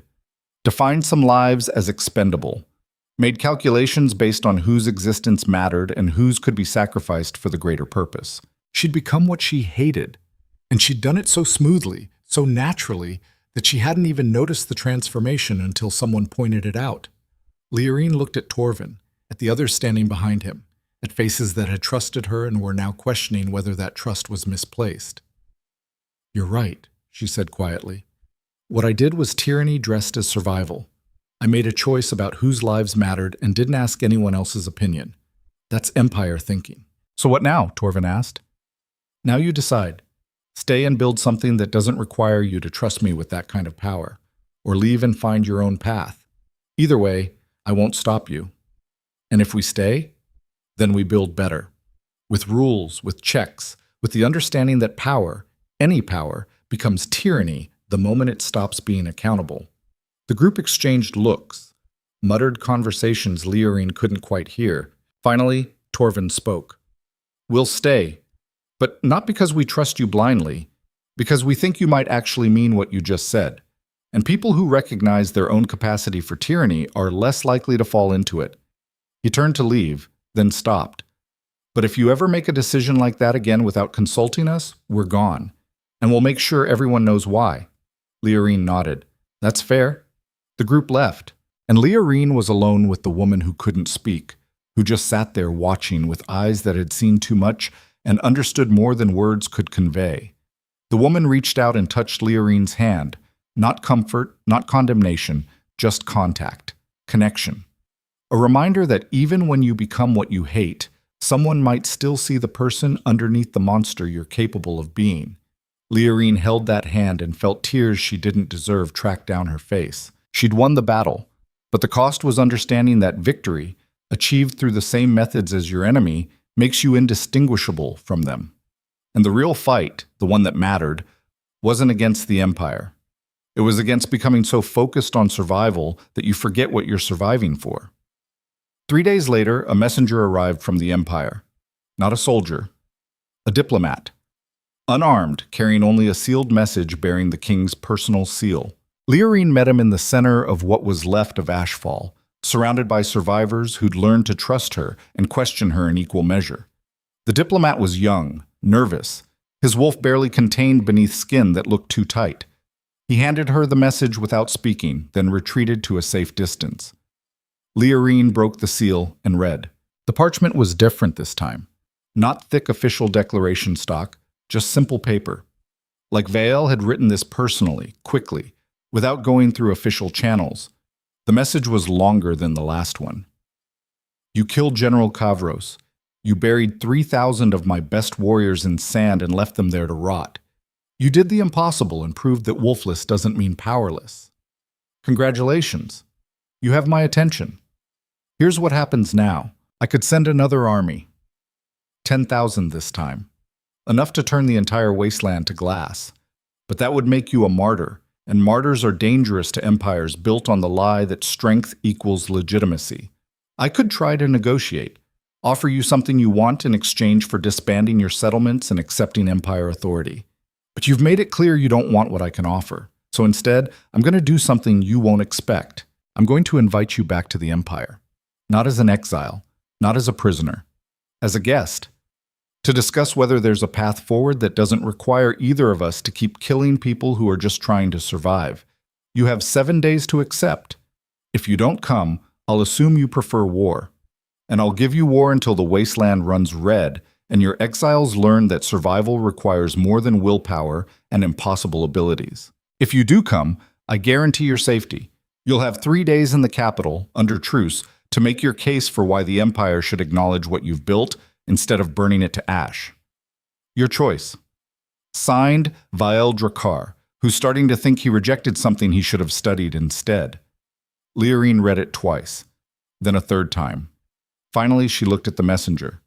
Tell your king I accept. The young man's eyes widened. Just like that? Just like that. He left at a pace that suggested he'd expected violence and couldn't believe he was escaping with his life. The exiles surrounded Leorine, their voices rising in protest and confusion and fear. You can't trust him, someone shouted. It's a trap, another added. He'll kill you the moment you enter the Empire. Leorine waited for quiet. You're probably right, she said. This is probably a trap. He probably wants to eliminate me in a way that looks legitimate instead of just another act of tyranny. And if I go, I'll probably die. Then why go? Torvin demanded. Because if there's even a chance, a fraction of a possibility, that we can end this without more bloodshed, I have to take it. She looked around at faces that had become her responsibility. You were right when you said I can't make these decisions alone. So I'm asking, should I go? The vote was split. Half said yes, take the risk, try for peace. Half said no, it's suicide, don't trust the king who rejected you. In the end, it came down to a single vote. The woman who couldn't speak raised her hand. For yes. Leorine nodded. Then I go. She had 3 days to prepare. 3 days to train a successor in case she didn't come back. 3 days to make sure the settlements had leadership that could continue without her. 3 days to understand that she'd built something that would survive her death, which meant it was real instead of just an extension of her will. On the morning of the 7th day, she walked toward the Empire border alone. No weapons except this blade from the canyon. No guards. No backup plan. Just a woman who'd been rejected by a king, survived the wasteland, learned impossible things in the dark, and was walking back toward the throne room where her world had ended. To either change everything or die trying. Behind her, the exiles watched until she disappeared over the horizon. And in front of her, the Empire waited with teeth bared and intentions unclear. The moment of truth had arrived, and Leorine Virell, first of the returned, walked toward it, knowing that some choices change you so completely that the person who survives them is unrecognizable from the one who made them. That sometimes the only way to preserve what you're fighting for is to risk becoming what you're fighting against. And that the line between revolutionary and tyrant is so thin you can cross it without noticing until someone you trust points out the blood on your hands. She crossed into Empire territory at noon, and the gates of the capital closed behind her with a sound like a trap snapping shut. The capital looked exactly as Leorine remembered it. Black spires reaching toward a sky they seemed to own. Streets paved with stone polished smooth by centuries of wolves walking them with the certainty that this place belonged to them. Guards at every corner, their eyes tracking her with the focused attention of predators, assessing whether something is prey or threat. They decided on threat. Good. The escort that met her at the gate was silent and professional. 10 soldiers, all with wolves she could sense prowling just beneath their skin, all armed with weapons that could kill her a dozen different ways. They didn't speak, just formed a loose circle around her and began walking toward the palace. Leorine followed, her blade still at her hip despite the weapons she'd been told to leave behind. No one had tried to take it, maybe because it looked ceremonial, maybe because they'd heard what happened to the last army that underestimated her, or maybe because Virell had given orders to let her keep it. That thought was more unsettling than the alternative. The streets were crowded despite the early hour. Word had spread that the exiled bride was returning. People lined the walkways, pressing against buildings to watch her pass. Their expressions ranged from curiosity to contempt to something that might have been fear. No one laughed this time. That was different from the last time she'd walked these streets, dressed in white silk and humiliation, listening to nobles mock what they thought was weakness. Now they watched in silence, and silence was its own form of acknowledgement. She existed. She mattered. She was dangerous enough to warrant caution. That was progress measured in the currency of fear instead of respect, but Leorine would take it. The palace gates opened without ceremony. The guards led her through corridors she remembered, past tapestries and portraits and all the trappings of empire power. Everything looked smaller than she remembered, less grand, like distance and survival had recalibrated her sense of what actually mattered. They stopped at a door she recognized. The throne room. Of course it would be the throne room. This was theater as much as negotiation. Virell wanted her to remember where she'd been rejected, wanted the location itself to reinforce who held power here. The doors opened. The throne room was full. Not crowded like it had been during the failed coronation, but full enough. Nobles lined the walls, their wolves making the air thick with competing dominance signals. Council members sat in their designated seats, faces carved from stone and judgment. And at the center of it all, elevated on the dais that put him above everyone else, sat Vael Drakkar. He looked exactly as she remembered and completely different. Still 7 feet of controlled violence. Still marked with ancestral scars. Still radiating the kind of power that came from never questioning whether you deserved it. But his eyes were different. Harder. Like something had happened in the months since he'd exiled her. Something that had stripped away whatever illusion of invincibility he'd carried before. Leorine walked toward the dais, her footsteps echoing in the vast space. The nobles whispered. The council members watched. Virell just stared, his expression unreadable. She stopped at the exact spot where she'd stood during the rejection. The marble beneath her feet still held the memory of blood in her mouth, humiliation burning her chest, the sound of laughter that had followed her into exile. Vael stood. The room fell silent. "You came," he said. His voice was different too, less certain, like he'd expected her to refuse, to choose war over this theater. "You invited me. I expected you to see it as the trap it obviously is." Leorine smiled, and there was nothing warm in it. "It is a trap. But I'm curious what kind. The kind that kills me publicly to demonstrate empire strength. Or the kind that tries to negotiate and kills me quietly if I refuse to be reasonable." Vael's jaw tightened. "What if it's neither? What if it's exactly what I said? An attempt to find a path forward that doesn't require more bloodshed?" "Then you're more evolved than I gave you credit for." She looked around the room, meeting eyes that quickly looked away. Or you've lost enough soldiers that the cost of crushing us outweighs the benefit of maintaining your definition of strength. A council member stood, an older woman, her wolf ancient and patient in her eyes. You killed 3,000 Empire warriors, buried them alive in sand. That's an act of war, not survival. They came to kill us, Leorine said calmly. We defended ourselves. The fact that our defense was more effective than you expected doesn't change the fundamental equation. You used power that shouldn't exist, another council member said, power without a wolf. That violates natural law. Natural law? Leorine turned to face the speaker directly. Or Empire law?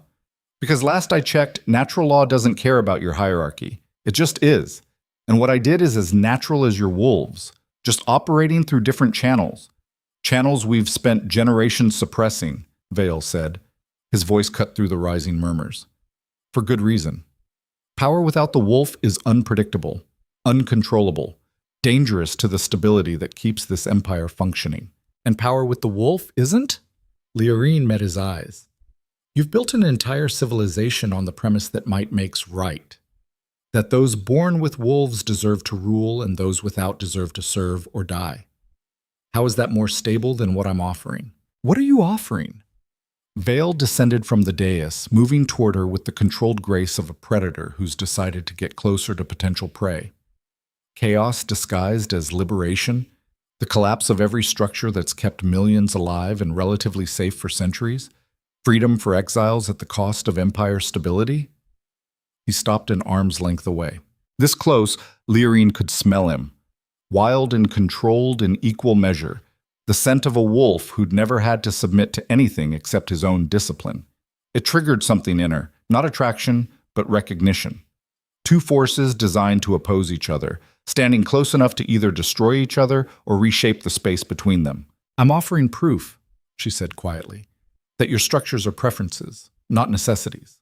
That power comes in forms you've spent generations erasing, that the people you call defective are only defective by metrics you invented to justify keeping them beneath you. Virell's eyes searched her face. You think I don't know that?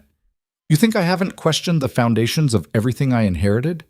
But questioning doesn't change reality. The Empire functions because people believe in the hierarchy, because they trust that strength, as we define it, provides order.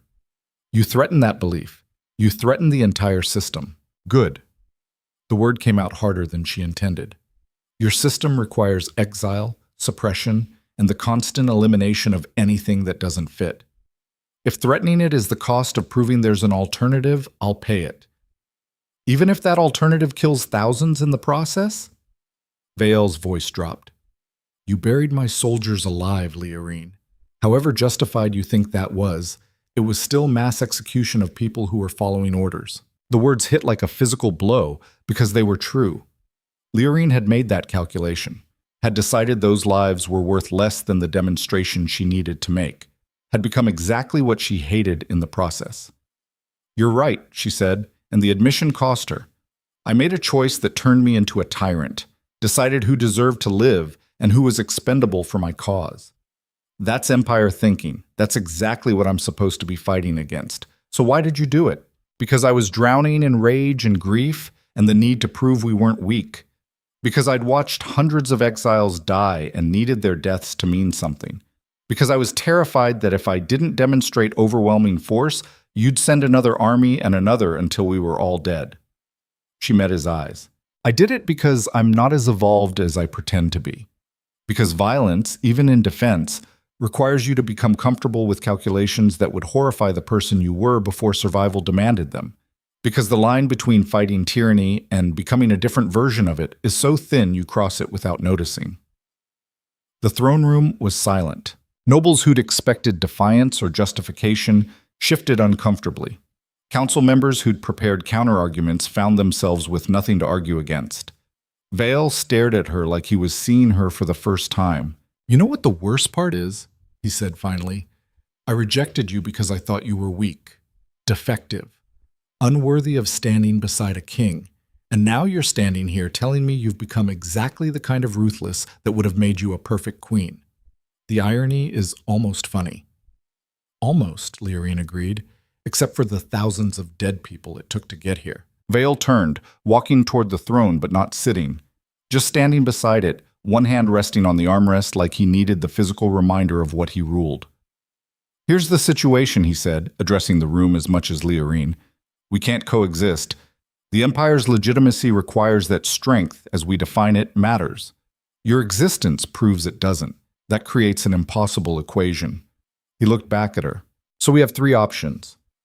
First, I can send armies until you're crushed, and every exile learns what happens when you challenge Empire authority. That works tactically, but creates martyrs, and martyrs are more dangerous than living rebels. Second, I can negotiate. Give you some territory in the wasteland, official recognition, maybe even a seat on the council. That acknowledges your power but undermines the entire hierarchy. If wolfless exiles can demand seats at the table, why can't everyone else who doesn't fit our definitions?" "What's the third option?" Leorine asked. "You and I fight. Here. Now. Single combat. Winner determines the future of both Empire and exiles. No armies, no politics, just the two of us testing whether your impossible power can match my wolf in a direct confrontation." The room erupted. Nobles shouted objections. Council members stood in protest. This wasn't how empires worked. This wasn't how conflicts were resolved. But Vale raised his hand and silence fell. "You came here expecting to die," he said to Leorine, "expecting this to be a trap designed to eliminate you in a way that looked legitimate. So I'm offering you exactly that. A fight you'll probably lose, but one where you at least get to face your enemy directly instead of dying to politics or poison. And if I win?" Leorine's voice was steady. "If you win, the Empire acknowledges that power without a wolf is legitimate, that our hierarchy is preference, not natural law, that exiles deserve more than death or submission." She saw calculation in his eyes. "And I step down. Let someone less invested in the old structures rebuild from whatever pieces remain. If you win?" "If I win, the exiles disband. They scatter or integrate into the Empire under our terms. The settlements are destroyed, and the idea that you can challenge centuries of structure with impossible abilities dies with you." Leorine looked around the throne room, at nobles who wanted her dead, at council members calculating advantages, at guards ready to intervene if she made the wrong move. This was suicide. Single combat against a king bred for dominance, trained since birth, carrying a wolf that made him stronger and faster and more durable than anything human should be. Against her, with her blade and her impossible abilities and a body still recovering from bending reality hard enough to bury an army. The odds weren't just bad, they were astronomical. But they'd always been astronomical. From the moment she'd walked into the wasteland with no wolf and no chance of survival. From the moment she'd decided to build something instead of dying quietly. Astronomical odds were familiar territory. "I accept," she said. Vale nodded slowly, like he'd expected this but hoped otherwise. "Tomorrow, at dawn. The combat arena. No rules except one of us leaves alive and the other doesn't."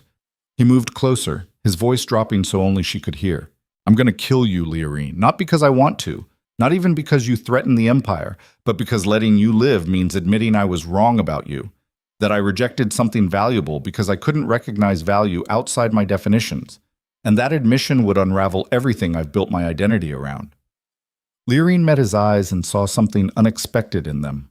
Regret, not for what he was about to do, but for what he'd done months ago. For the rejection that had started this cascade. For the moment when he'd looked at a woman without a wolf and decided she was worthless instead of asking why his metrics couldn't account for her. "I know," she said quietly, "and I'm going to survive you, not because I want to, not because I hate you, but because dying here means all those exiles who believed me were wrong too. That their existence doesn't matter, that the Empire's definition of worth is the only one that counts." She stepped back. "See you at dawn," she said. "Try to get some sleep. You'll need it."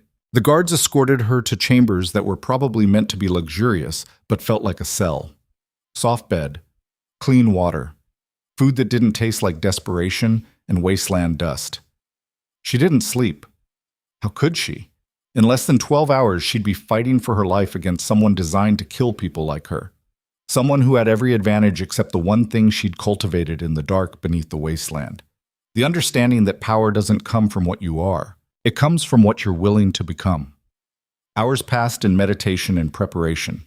Leorine went through every technique she'd learned in the canyon, every impossible thing she'd made possible through will and precision. She traced the symbols on her skin, feeling them pulse with energy that shouldn't exist.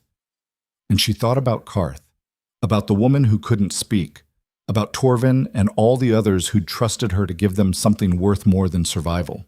She couldn't fail them, even if failure was the most likely outcome. Especially then. This is what leadership means.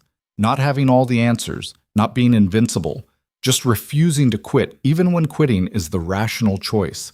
Carrying the weight of other people's belief even when you're not sure you deserve it.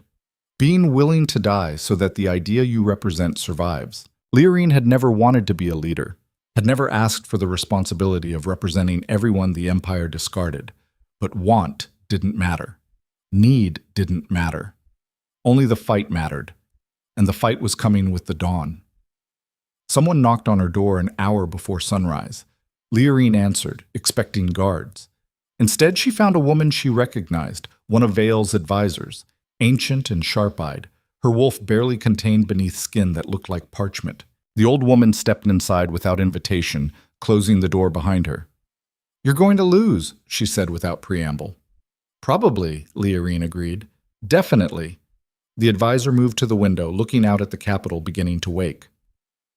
Veil is everything you're not, bred for combat, trained by the best warriors in the Empire. His wolf is pure bloodline, 3 centuries of selective breeding to create the perfect killing machine. Then why are you here? To gloat? The old woman turned, and her eyes were complicated. To give you a choice you don't know you have. She produced a vial from her robes, small, glass, filled with liquid that looked like oil and shadow mixed together. Drink this before the fight. It'll level the playing field, give you the strength and speed to match his wolf. Won't make you invincible, but it'll make you competitive. Leorine took the vial, holding it up to the light. What is it? The old woman smiled, and it was the saddest expression Leorine had ever seen. Suppressed bloodline essence, extracted from women like you over centuries, the power the Empire spent generations trying to erase, condensed into something you can metabolize. She moved toward the door. Drink it, and you might survive. Refuse it, and you'll die, proving a point that won't matter because you'll be too dead to see it change anything. Wait, Leorine said. Why are you helping me? The advisor paused at the door. Because I had a daughter once. Wolfless, beautiful, brilliant. And I watched the Empire exile her because she didn't fit their definitions of worth. She died in the wasteland 30 years ago. Her voice cracked. And I've spent every day since wondering what she could have become if someone had given her a chance, if someone had helped her instead of just watching her walk into death.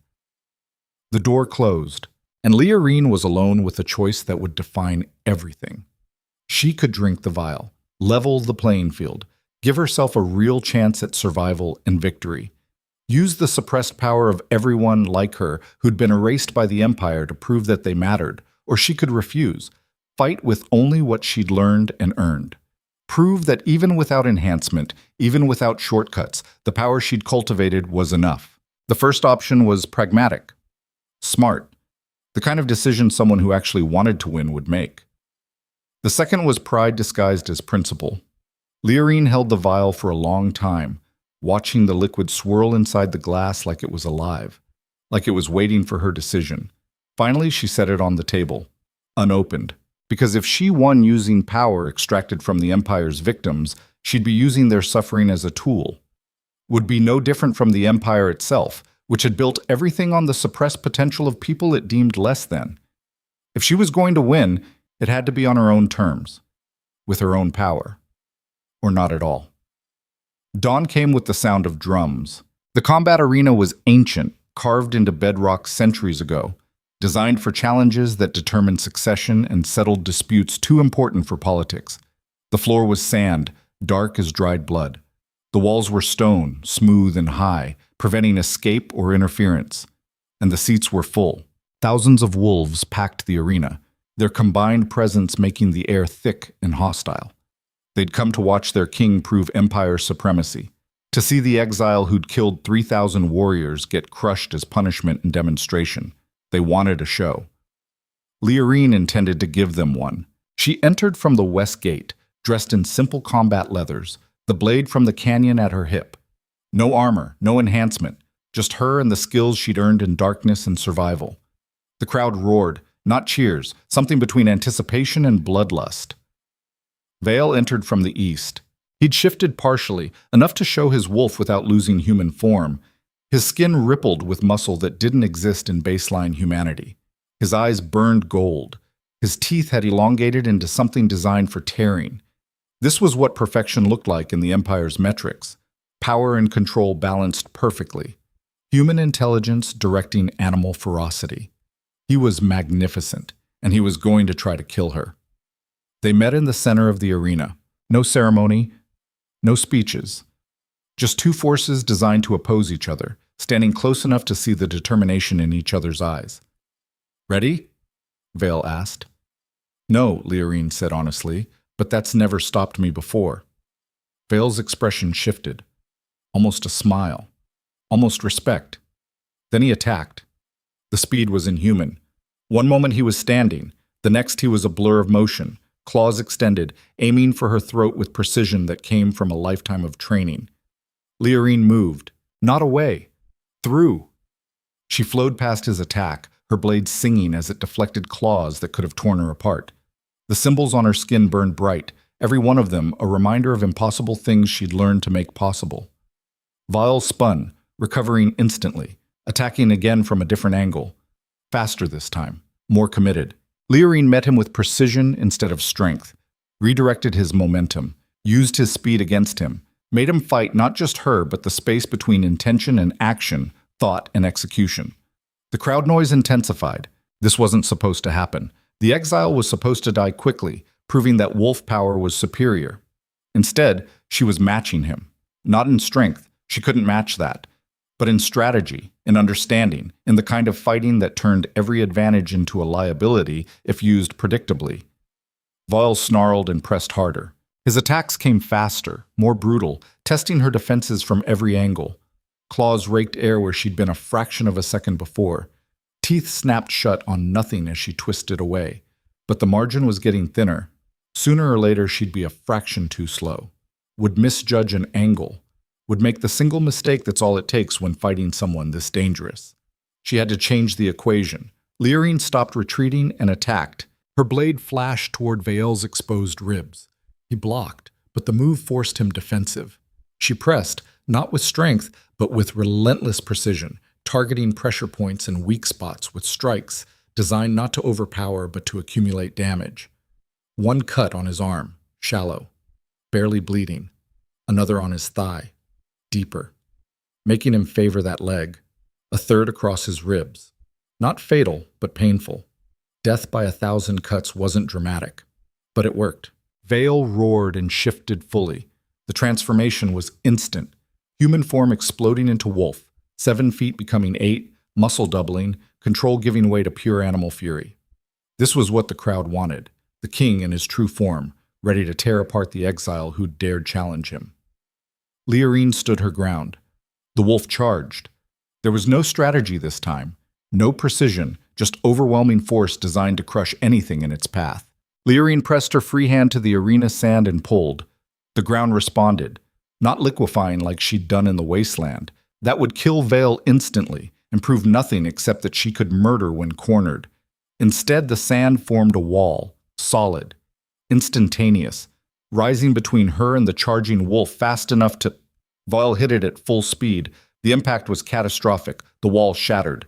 Vael tumbled, his momentum destroyed, his charge turned into a disoriented sprawl. Leorine was on him before he could recover. Her blade found the soft spot beneath his ribs.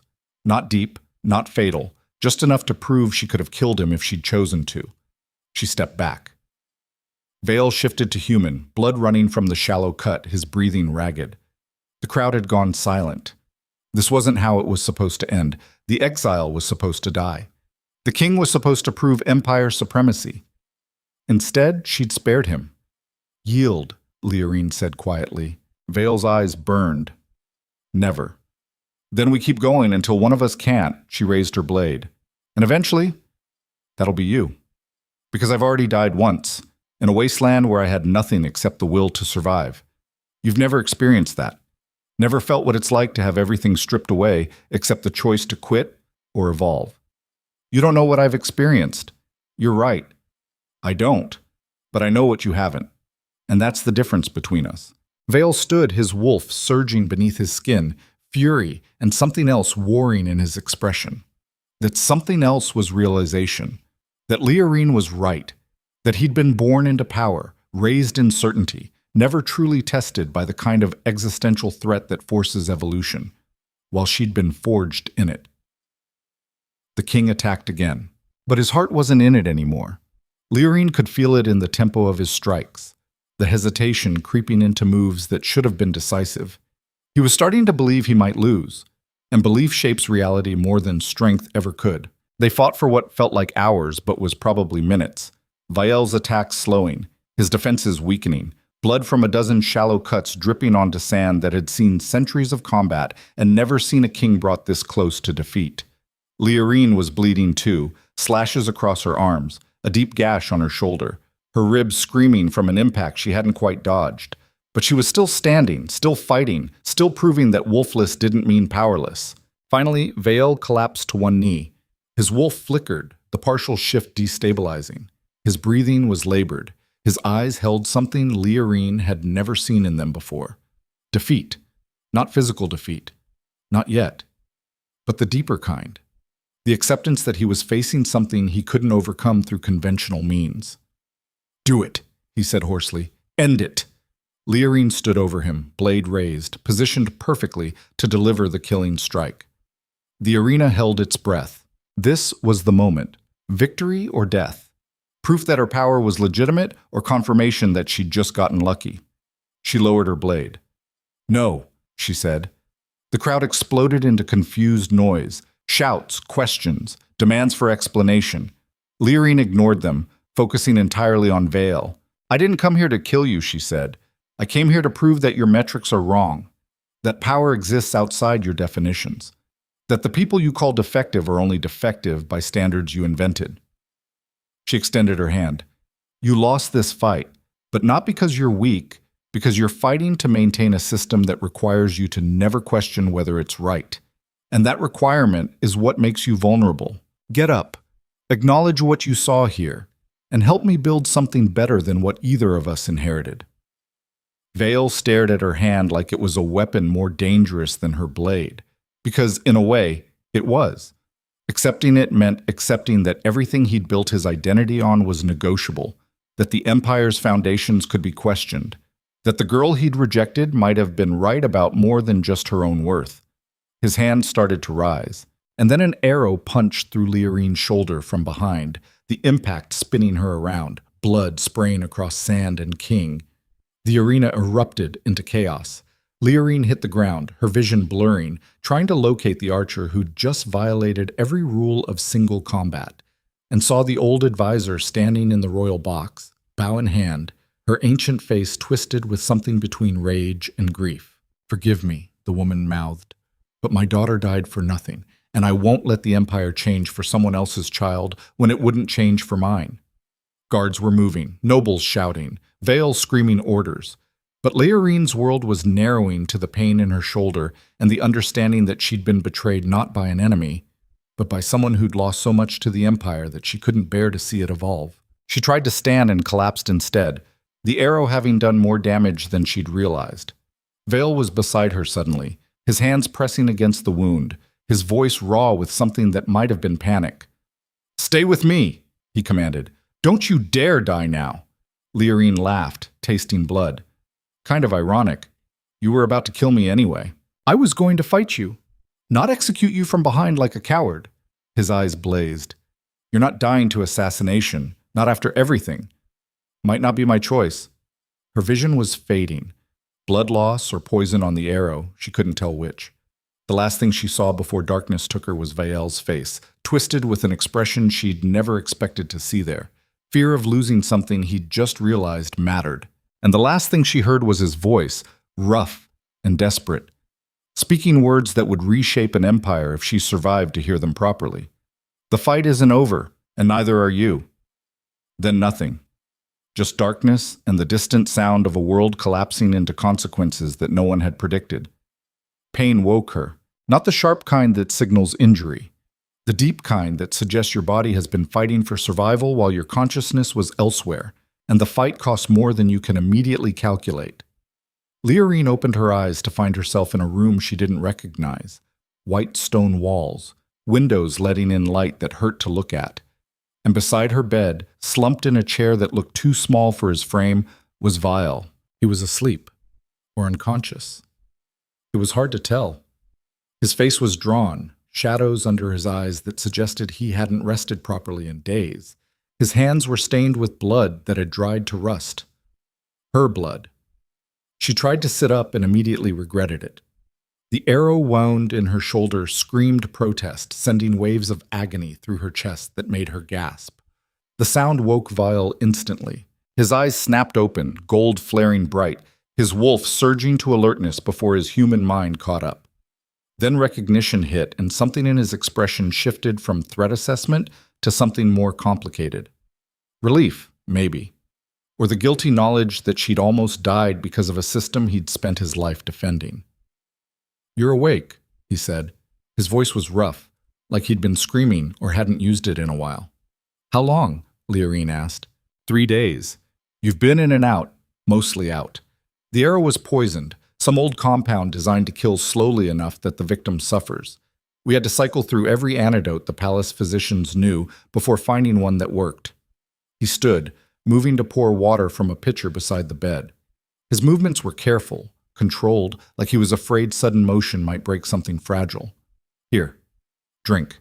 Leorine took the cup with her good hand, the water tasting like it came from wells that had never known wasteland desperation. Clean, pure. The kind of luxury that used to be her birthright before Exile turned her into something that couldn't appreciate luxury without remembering everyone who'd never have it. "The advisor," she said after draining the cup. "The one who shot me. Dead." Virell's voice went flat. She took poison immediately after releasing the arrow. Left a confession explaining she couldn't let the Empire change when it hadn't changed for her daughter. That watching you succeed where her child failed was worse than watching you die. He sat back down, suddenly looking older than his years. The crowd wanted to burn her body, deny her the proper rights. I refused. She was a mother who lost everything to a system I enforce. That doesn't excuse attempted murder, but it explains it. An explanation matters when you're trying to understand how your empire creates people desperate enough to poison arrows during sacred combat. "Sacred combat I was winning," Leorine pointed out. "Leorine, you were." Virell met her eyes, and everyone saw it. "Thousands of wolves watched you bring me to my knees without having one of your own. Watched you spare me when you could have killed me. Watched you prove that every metric we've built our hierarchy on is negotiable." He leaned forward. "Do you understand what that means? What you've done?" "I survived, same as always." "No. You didn't just survive, you shattered a foundational myth.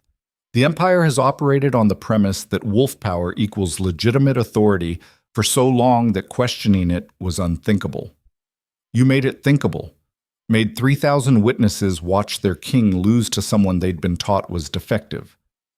Virell's jaw tightened. "I can't put that back in the box.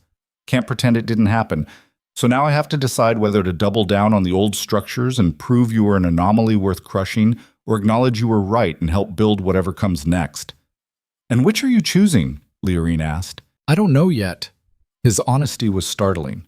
"The smart move is crushing you, executing you publicly for the crime of killing 3,000 Empire soldiers. Using your death to reinforce that challenging the hierarchy has consequences. That would stabilize things, maintain order, prevent the chaos your existence threatens. But I've spent 3 days watching you fight poison that should have killed you in hours. Watching you survive through pure stubborn will, even while unconscious. And I keep thinking about what you said in the arena, that I've never been truly tested, never experienced the kind of existential threat that forces evolution." He stood, walking to the window, his back to her. "You were right. I was born into power. Raised to believe my wolf made me superior. Taught that strength, as we define it, was the only thing that mattered. And I never questioned it because questioning would mean admitting the entire structure I benefit from is arbitrary." Virell turned to face her. "But watching you almost die for the crime of proving our metrics are wrong, made me realize something. The empire I've spent my life serving doesn't just exile the powerless. It exiles anyone who threatens the comfortable fiction that power distribution is natural instead of enforced. And that makes me complicit in a system I'm starting to think is broken at its foundation. The admission hung in the air between them, heavy with implications that would reshape everything if spoken outside this room. Leorine studied him. Really looked at the man who'd rejected her, exiled her, sent armies to crush her, and saw something she hadn't expected. Genuine uncertainty. Not the performance of doubt designed to seem thoughtful before making the same decision you always would have. Real uncertainty. The kind that comes from having your worldview challenged so thoroughly that going back to comfortable certainty isn't an option. "What do you want from me?" she asked. "I want you to tell me how to fix this." Veil's voice was raw. "How do I reconcile being king of an empire built on hierarchies I'm starting to think are unjust with the responsibility of not throwing millions of people into chaos by dismantling those hierarchies overnight? How do I acknowledge you were right without creating a power vacuum that gets more people killed than the current system does? How do I evolve without destroying everything in the process?" Leorine was quiet for a long moment, feeling the weight of what he was asking. This wasn't a rhetorical question. He genuinely wanted an answer, wanted her to solve a problem that had no clean solution. And the truth was, she didn't have one. "You don't," she said finally. "You can't reconcile those things because they're fundamentally opposed. Either you maintain the hierarchies and keep the empire stable at the cost of everyone those hierarchies crush, or you dismantle them and accept that the transition will be brutal and chaotic and will probably kill people. There's no clean path. No way to be righteous and practical simultaneously. So what do I do? You choose which future you want to build toward and accept that getting there will require becoming someone you're not sure you want to be. Same choice I made in the wasteland when I buried your soldiers. Same choice everyone makes when survival requires evolution." She shifted in the bed, ignoring the pain. "You asked me once what I was offering. Here's the real answer. I'm offering proof that your system isn't inevitable. That power comes in forms you've suppressed, that the people you discard aren't weak, just incompatible with metrics designed to keep them beneath you. But I'm not offering a blueprint for what comes next. That's not my responsibility. I built an alternative in the wasteland because I had to. You have to build your own alternative here, in the Empire, using the resources and authority you have. And if you can't," Veil asked, "then you step aside and let someone who can take over. That's what leaders do when they realize they're not capable of the evolution their people need. They don't cling to power out of pride. They recognize that sometimes the best thing you can do is get out of the way." Veil laughed, the sound bitter. "You make it sound simple. It's not simple. It's agonizing." Leorine met his eyes. "But it's also necessary, because the alternative is spending the rest of your life enforcing a system you know is broken, becoming more tyrannical every day to maintain structures that require increasing brutality to sustain, and that path ends with you becoming exactly what you're afraid I'll become if I gain too much power. A ruler so invested in their own authority that they'll sacrifice anything to maintain it." The silence that followed was heavy with truths neither of them wanted to fully acknowledge. Finally, Veil spoke, his voice barely above a whisper.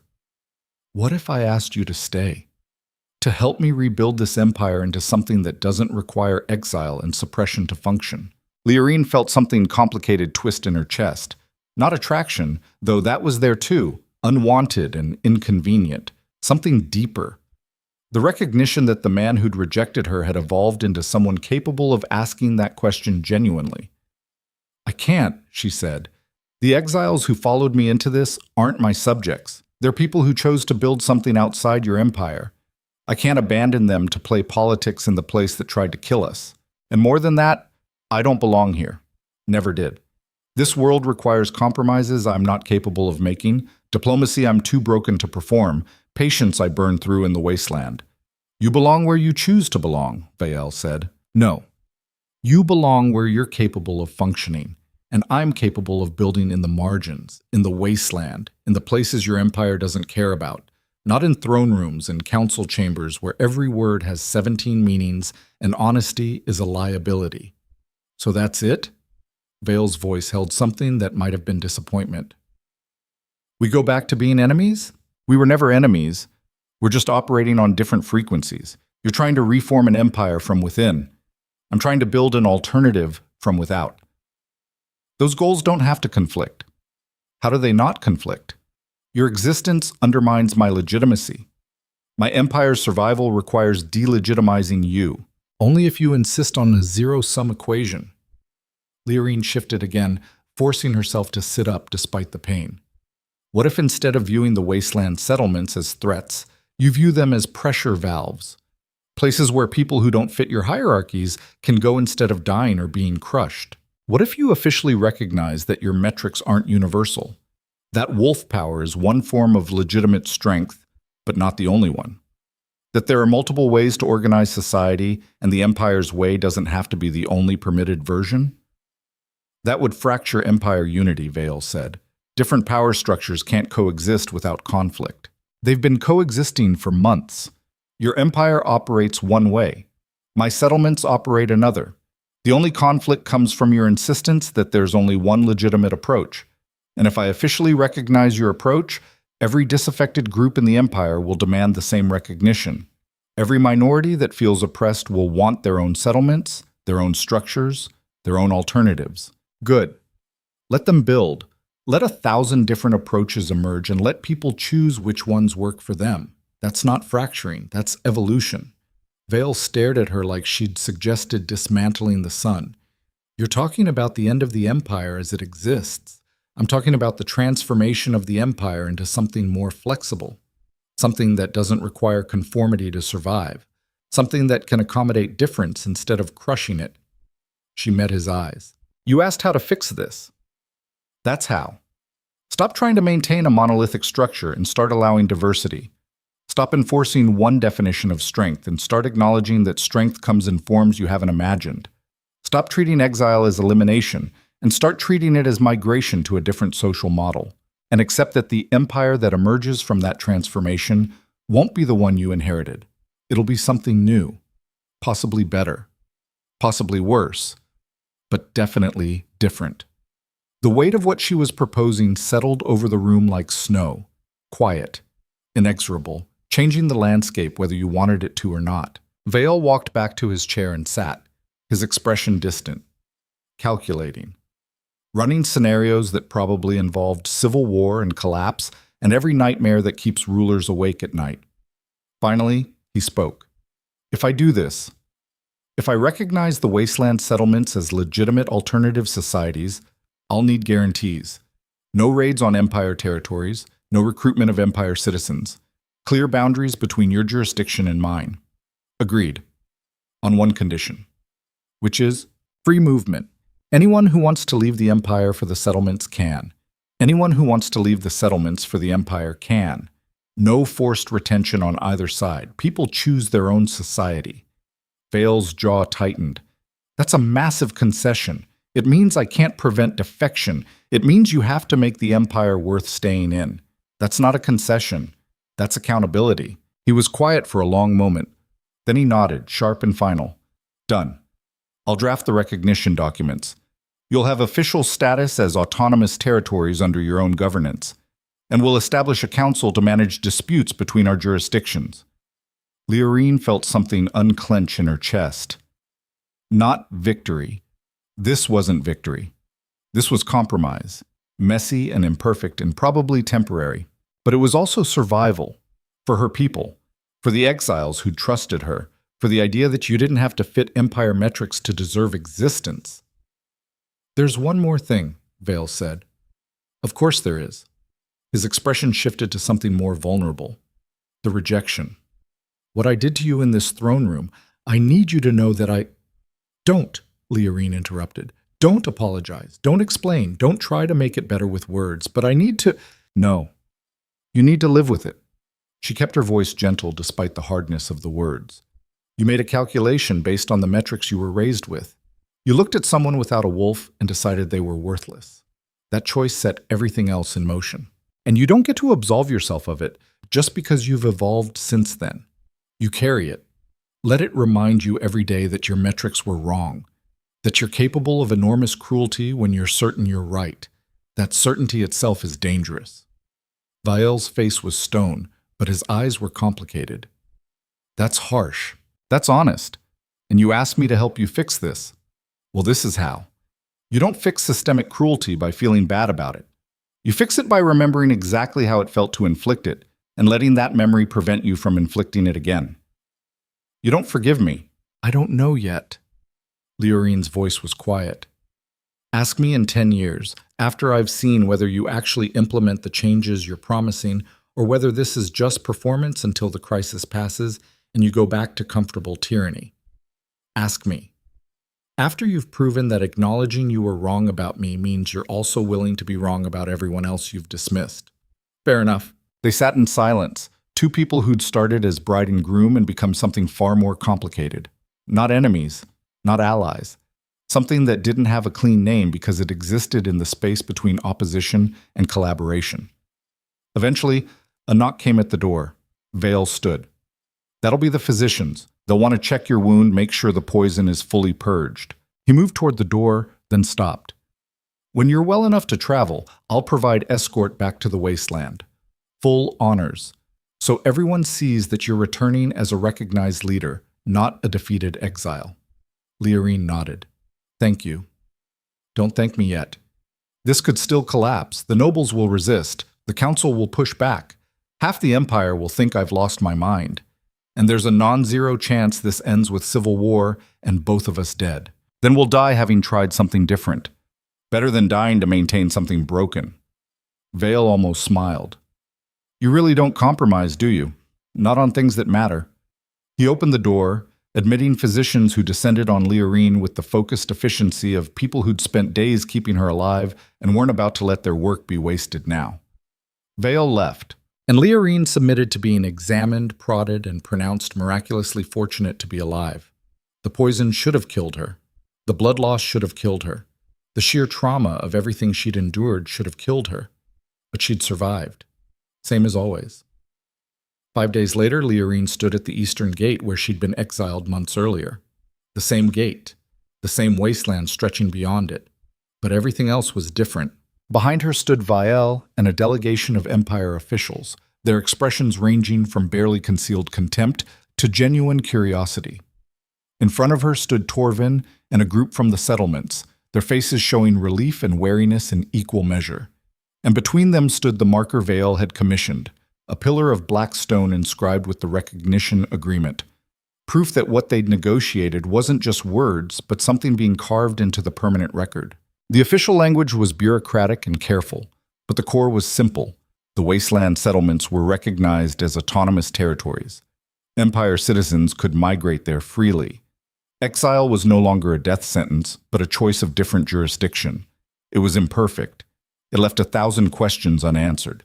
It would probably create as many problems as it solved, but it was something. Virell stepped forward, his voice carrying across the crowd. Today marks a change in how this empire understands power and legitimacy.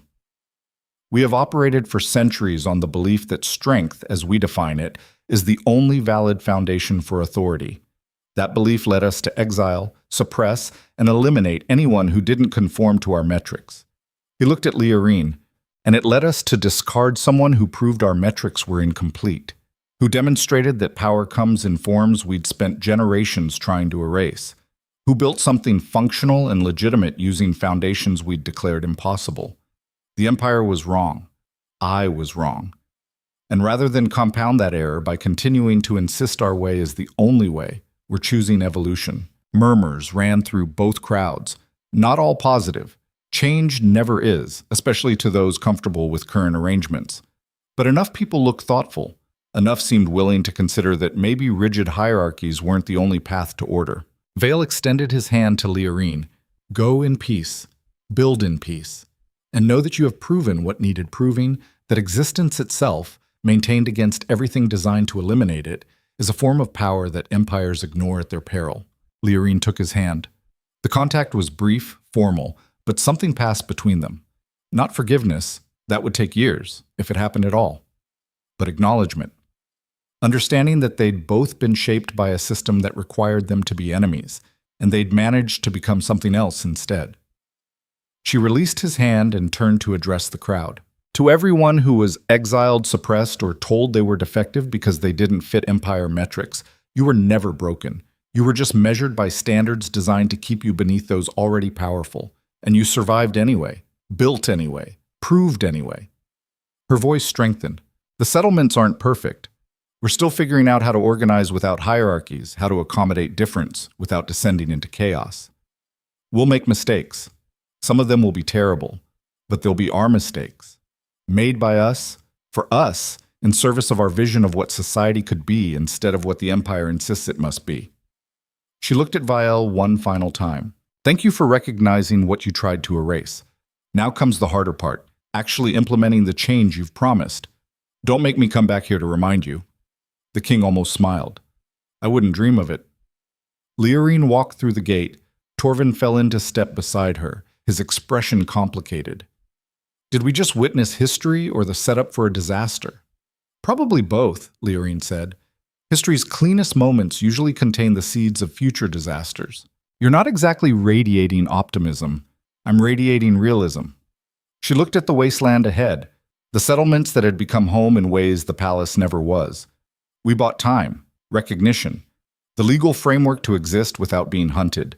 But we didn't solve the fundamental tension between different power structures sharing space. So what now? Now we build better. Make the settlements functional enough that they're not just alternatives, but improvements. Demonstrate that you don't need rigid hierarchies to create order, that diversity doesn't equal chaos if you have the right structures to accommodate it. And if we can't, then Virell was right to be cautious, and this ends in conflict. But at least we'll have tried. They walked in silence for a while, the wasteland wind carrying the scent of salt and possibility, and the complicated future they'd just agreed to navigate. Behind them, the Empire delegation dispersed, some returning to the capital to begin the brutal work of implementation, others plotting resistance to changes they viewed as Empire suicide. Ahead, the settlements waited, growing, evolving, becoming something that couldn't be easily categorized or dismissed. Karth would have loved this, Leorine said quietly. The old man spent his whole life in exile, and he died right before exile stopped being a death sentence. Torvin nodded. He died making it possible, though. Him and hundreds of others. They bought us the chance to be more than refugees waiting to die. That's all any of us can do. Buy chances for people who come after us. Hope they use them better than we did. The settlement appeared on the horizon as the sun began to set. Structures that had been improvised lean-tos were now solid buildings. The well that had been their first miracle was now the center of an irrigation system feeding gardens that shouldn't exist in wasteland soil. People who'd been dying when Leorine found them were now thriving.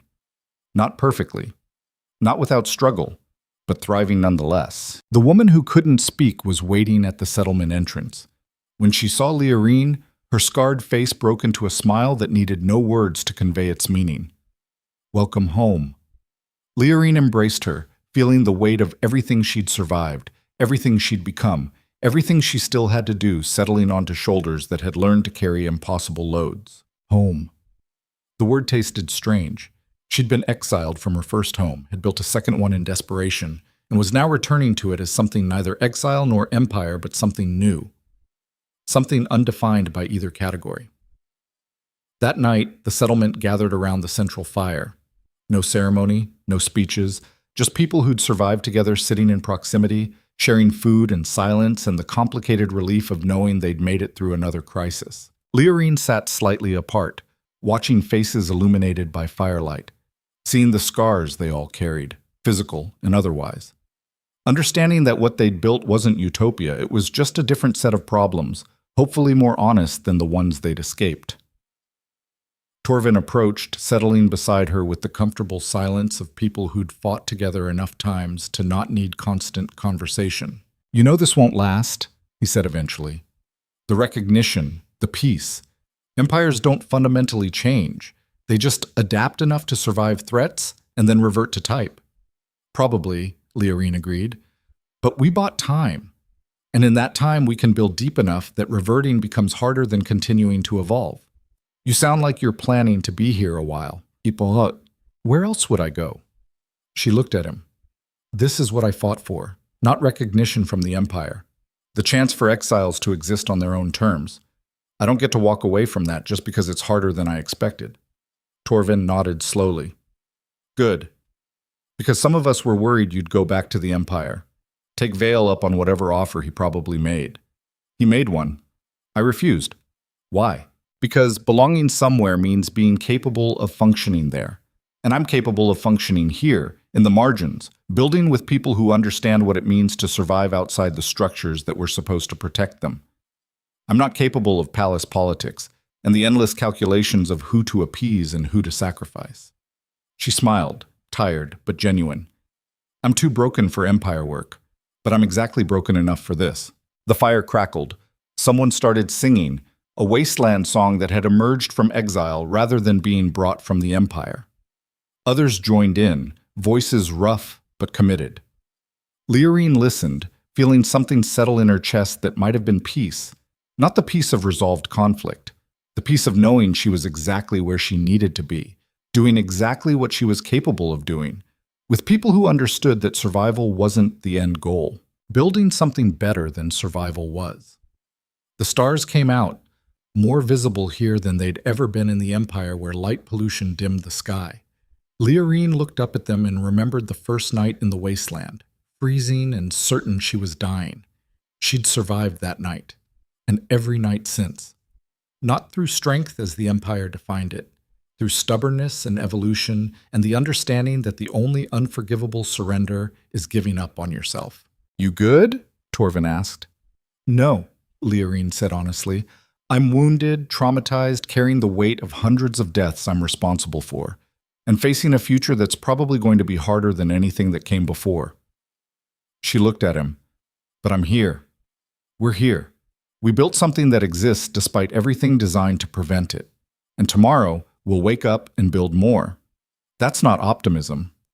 No, it's just reality refusing to be what other people insist it must be. Torvin laughed, the sound rough but real. You really don't compromise, not on things that matter. They sat in comfortable silence as the settlement settled into night. Guards taking positions, families retreating to shelters that were becoming homes, children sleeping without the constant fear that had defined their early lives. This was what victory looked like. Not triumph, not domination, not the satisfying conclusion where evil was vanquished and good prevailed cleanly. Just people continuing to exist despite everything that said they shouldn't. Building despite everything that said they couldn't. Evolving despite everything that said change was impossible. Leorine Virell, the wolfless bride who'd been rejected by a king and exiled to die, sat in a wasteland that had become home and felt something she hadn't felt in months. Not happiness, not satisfaction, just the quiet recognition that she'd done what she set out to do. She'd survived, she'd built, she'd proven that the Empire's metrics were negotiable, and in doing so, she'd become exactly what she'd always been but had never been allowed to be. Not defective, not broken, not weak, just powerful in ways that required the world to expand its definitions instead of insisting she fit into the ones already established. The fire burned low. People drifted to sleep, and Leorine remained, watching the embers glow against the dark, thinking about Vale, implementing changes that would probably cost him everything. Thinking about Karth, who died believing change was possible. Thinking about the woman who couldn't speak, who'd chosen to stay when leaving would have been safer. Thinking about every exile who'd trusted her to give them something worth more than survival. And understanding that the only way to honor that trust was to keep building, keep pushing, keep demonstrating that alternatives to empire structures weren't just possible but functional. That diversity didn't mean chaos. That power came in forms the empire had spent generations suppressing. That existence itself, maintained loudly and visibly despite everything designed to eliminate it, was the most dangerous weapon available to those the powerful had declared powerless. Tomorrow would bring new challenges. The recognition agreement would face resistance. Some nobles would push back. Some exiles would question whether compromise with the empire betrayed everything they'd fought for. But tonight, in this moment, there was peace. The peace of knowing you'd survive the unsurvivable. The peace of understanding you'd become something your enemies couldn't categorize. The peace of existing on your own terms instead of the ones assigned to you. Leorine stood, her shoulder aching but functional, her body marked with scars that told the story of transformation through survival. She looked at the settlement one final time before heading to her own shelter. This was her legacy. Not an empire, not domination, not the throne she'd been promised and denied, just proof that when you strip away everything except the will to exist, humans are capable of building impossible things in impossible places with impossible people. And sometimes that's enough. Sometimes survival evolves into something better. Sometimes the girl who was rejected becomes the woman who reshapes reality through sheer refusal to accept that reality is fixed. Sometimes being wolfless doesn't mean being powerless. It just means your power looks different than what the powerful recognize. And different given time and pressure and people willing to build instead of surrender can remake the world. Leorine Virell walked into her shelter, lay down on a bed that smelled of wasteland dust and hard-won peace, and closed her eyes. Tomorrow, the building would continue. Tonight, rest was earned. And in the space between survival and whatever came next, she finally understood what Karth had meant when he'd called her the first. Not the first exile, not the first to fight back, the first to survive long enough to prove that surviving wasn't the point. Building was. And she'd built something that would outlast her, outgrow her, and eventually become bigger than the empire that had tried to erase it. That was enough. That was everything. That was the only victory that mattered.